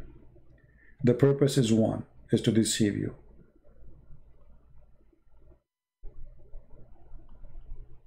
As simple as that. Google TV, you want to chat now? I'm done for today, my friend. I see my throat is hurt. And already we are here for how long? I mean, already we are here for 2 hours and 20 minutes. right? I will try to go live on air tomorrow. You know, we will see. You will see the link, especially those who subscribe in Patreon. Many of you think if you subscribe in Patreon, you have to make donation. No, my friend, our service is for free. You make donation or not, that will not make any difference. Donation is just to support what we do. So subscribe in Patreon, and you will see when I'm going to go live on air. It will be updated, because Patreon send you email immediately when I post something there. YouTube don't. Many of you miss the broadcast because you don't receive notification, and obviously they censor. Most of the videos I post on Instagram, they don't even go there. I make a video, I post it, it says this video cannot be posted. Why? Don't ask. All right? So stay updated. And for sure, I want to say thank you for all those who support us. I really appreciate you. And I appreciate that the Lord, He put good hearts between the evil hearts. Because if everything is evil, this earth will be destroyed. The good heart people are the one who is saving this earth. Not by their act. No. God will not destroy it as long as there is some people who they have good hearts. When people who have no heart exist, no good heart exists, or they are became very little tiny minority, then this earth is time for it to be destructed. This is why you will see that heaven and hell, or let us say the judgment day, is not about pre-decided decision God he took. It's about us. We decide when the judgment day will come. The more we are corrupt, the more we are false, the more we are far away from God, the faster judgment day will come. The more we are decent, I mean, what judgment day will happen if people are good? Judgment day is a day of anger, a day of calculation, a day there will be questions, what you did. But if you did nothing wrong, what judgment day will never come.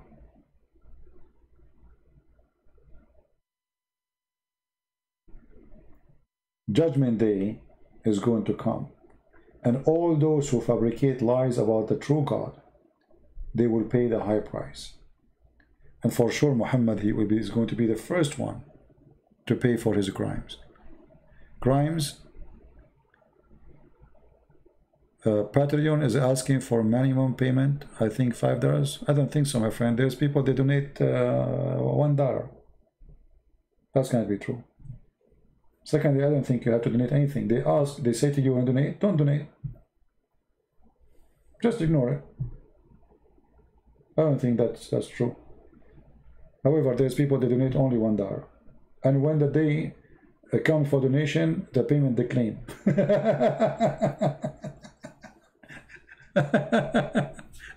You know what I mean? So, no, I don't think so. And in the same time, you see, people who support us, I appreciate them very much. Everybody, we need support. But I am here for free.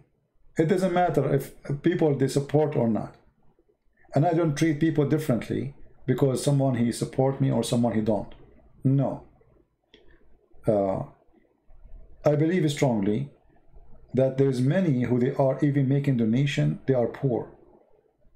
But just because they have a very good heart, they give the little tiny thing, which is a lot for them, by the way. I'm not saying it little to put down, no.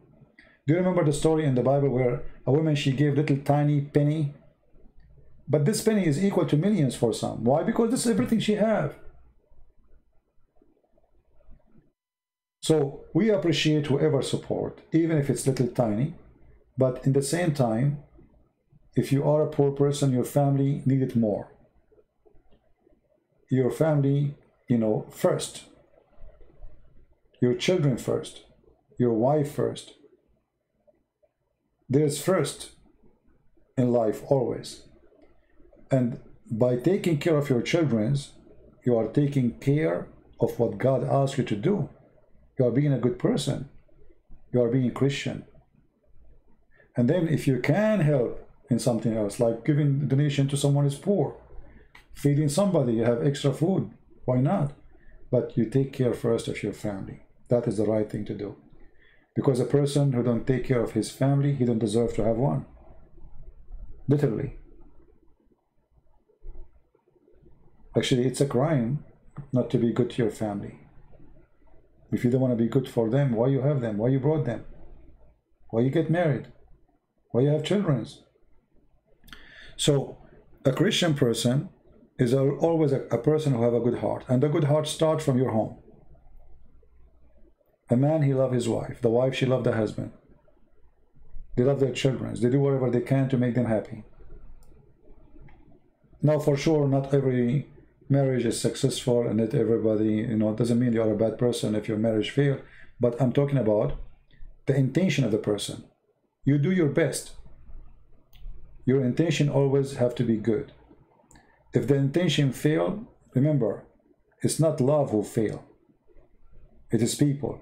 The Bible says love never fail, which is an amazing verse, by the way, in the Bible. Love never fail. And the reason love never fail, because when you do an act of love, you are successful always in the front of God. Maybe not in the front of people. Maybe people will judge you wrong. Maybe people will call you stupid.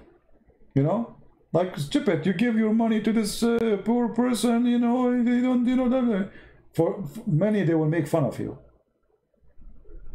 But God will not.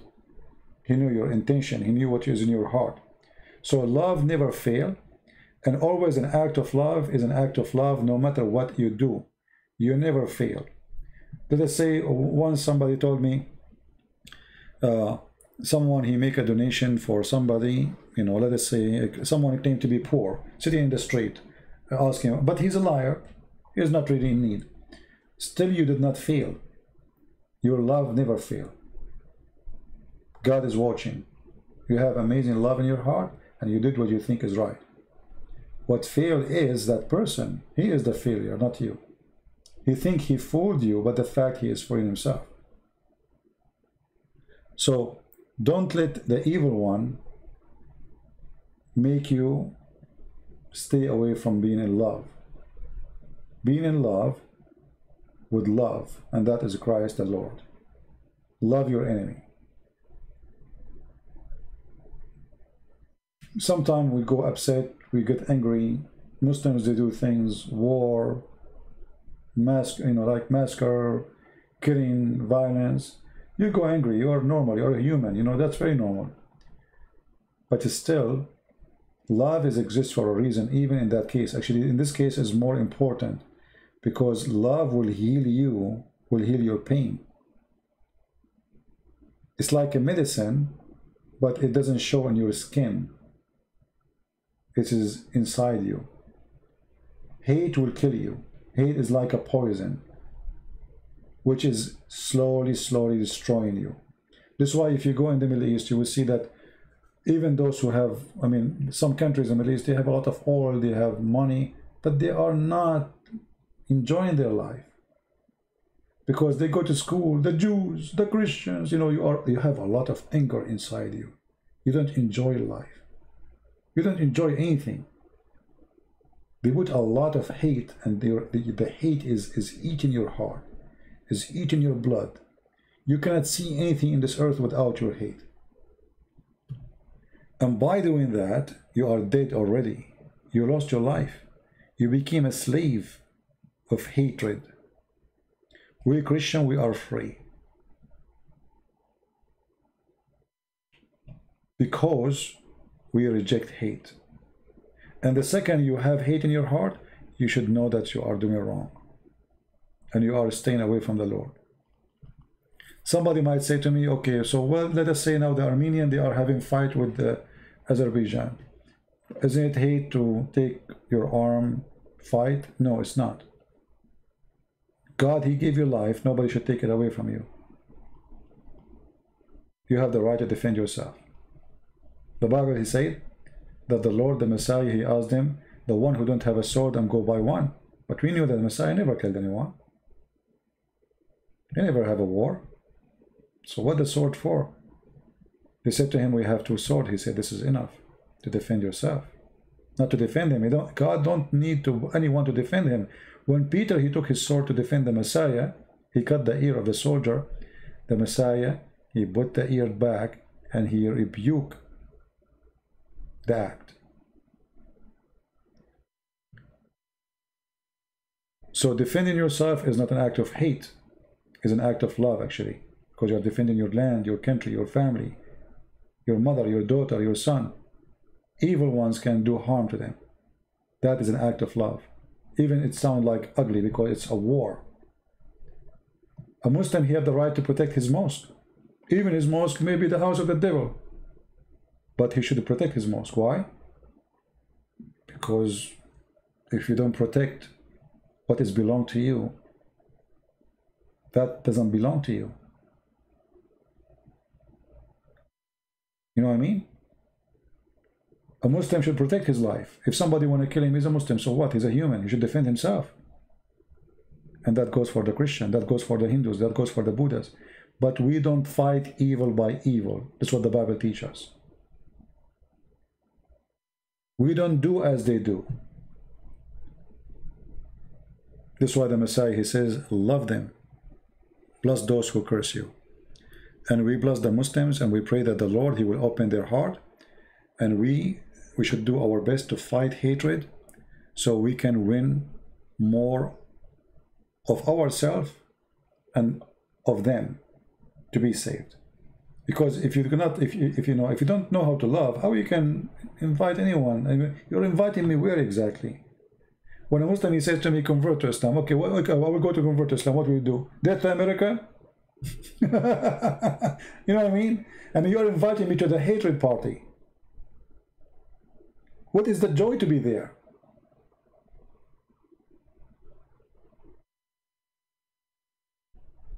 Right? There's no joy in hatred. There's no love. It's hatred. No good. And always when there's no good, there's no God. Always when there's no good, there's no God. Very simple. When you see something happening is not good, it's mean God is not there. Stay away from it. And because our Lord, he is the good shepherd, love is there. And we stay with him and he stay with us. So I want to say thank you for being here. And again, I apologize. I was away for a few days, but trust me, I was doing a very hard labor. I was not in vacation. Some of you think I was on vacation. I wish. Very tough labor, actually. My back is broken and my voice is gone.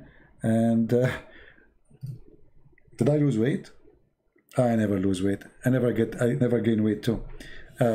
So I'm very thankful that the Lord, he gave me the health to do a hard labor, even though it's hard, but hard labor is good.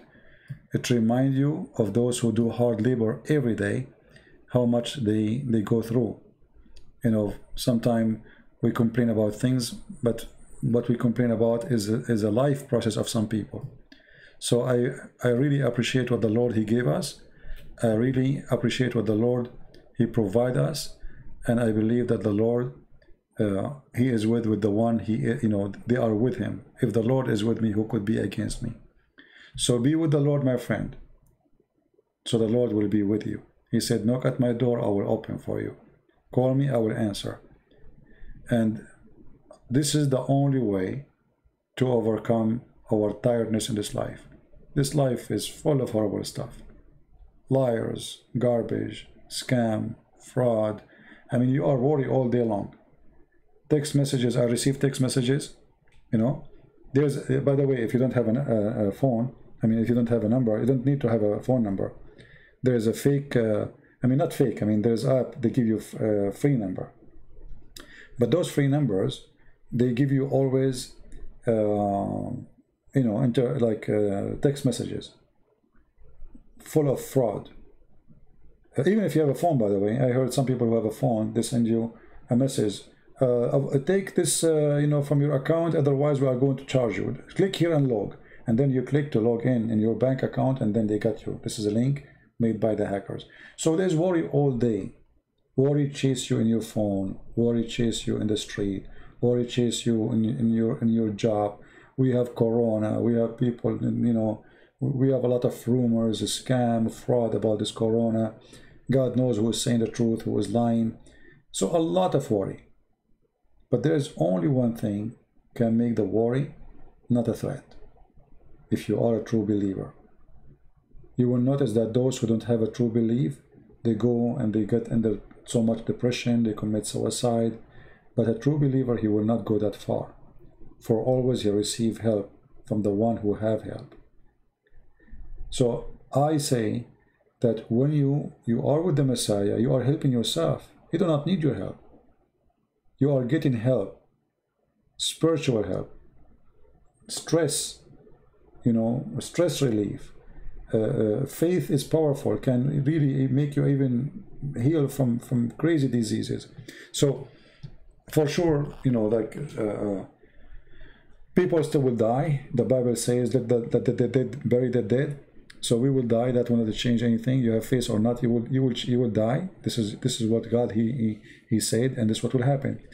But there's difference between somebody is afraid of death and somebody he is not.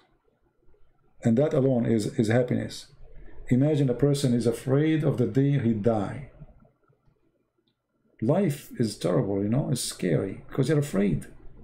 But if you are not, you don't care, you get happy, you are happy. Who cares? I don't care really if I live until tomorrow or not. I don't even think about it. Why would I be worried? I'm a believer. And that alone is a big comfort in your life, will make you enjoy everything you see. I was driving, you know, I was driving for a long time, almost took me, I think, 24 hours maybe. More actually. A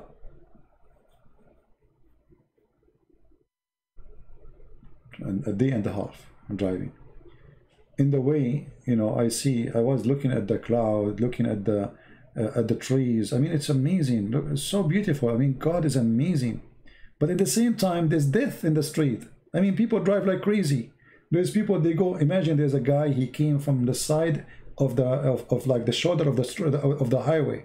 He doubled me from the shoulder. Can you believe it? Almost, you know, like crazy people. So there's death even in the normal street. There's death even if you are sitting in your chair. Even if you are doing nothing, death is there. But a believer, he is not worried about when death comes. For death means nothing horrible for him. If you remember the story I told you about the monk who was dying and they brought a doctor for him. The doctor, he said to him, you have a few hours and you will die. The monk, he had a big smile on his face.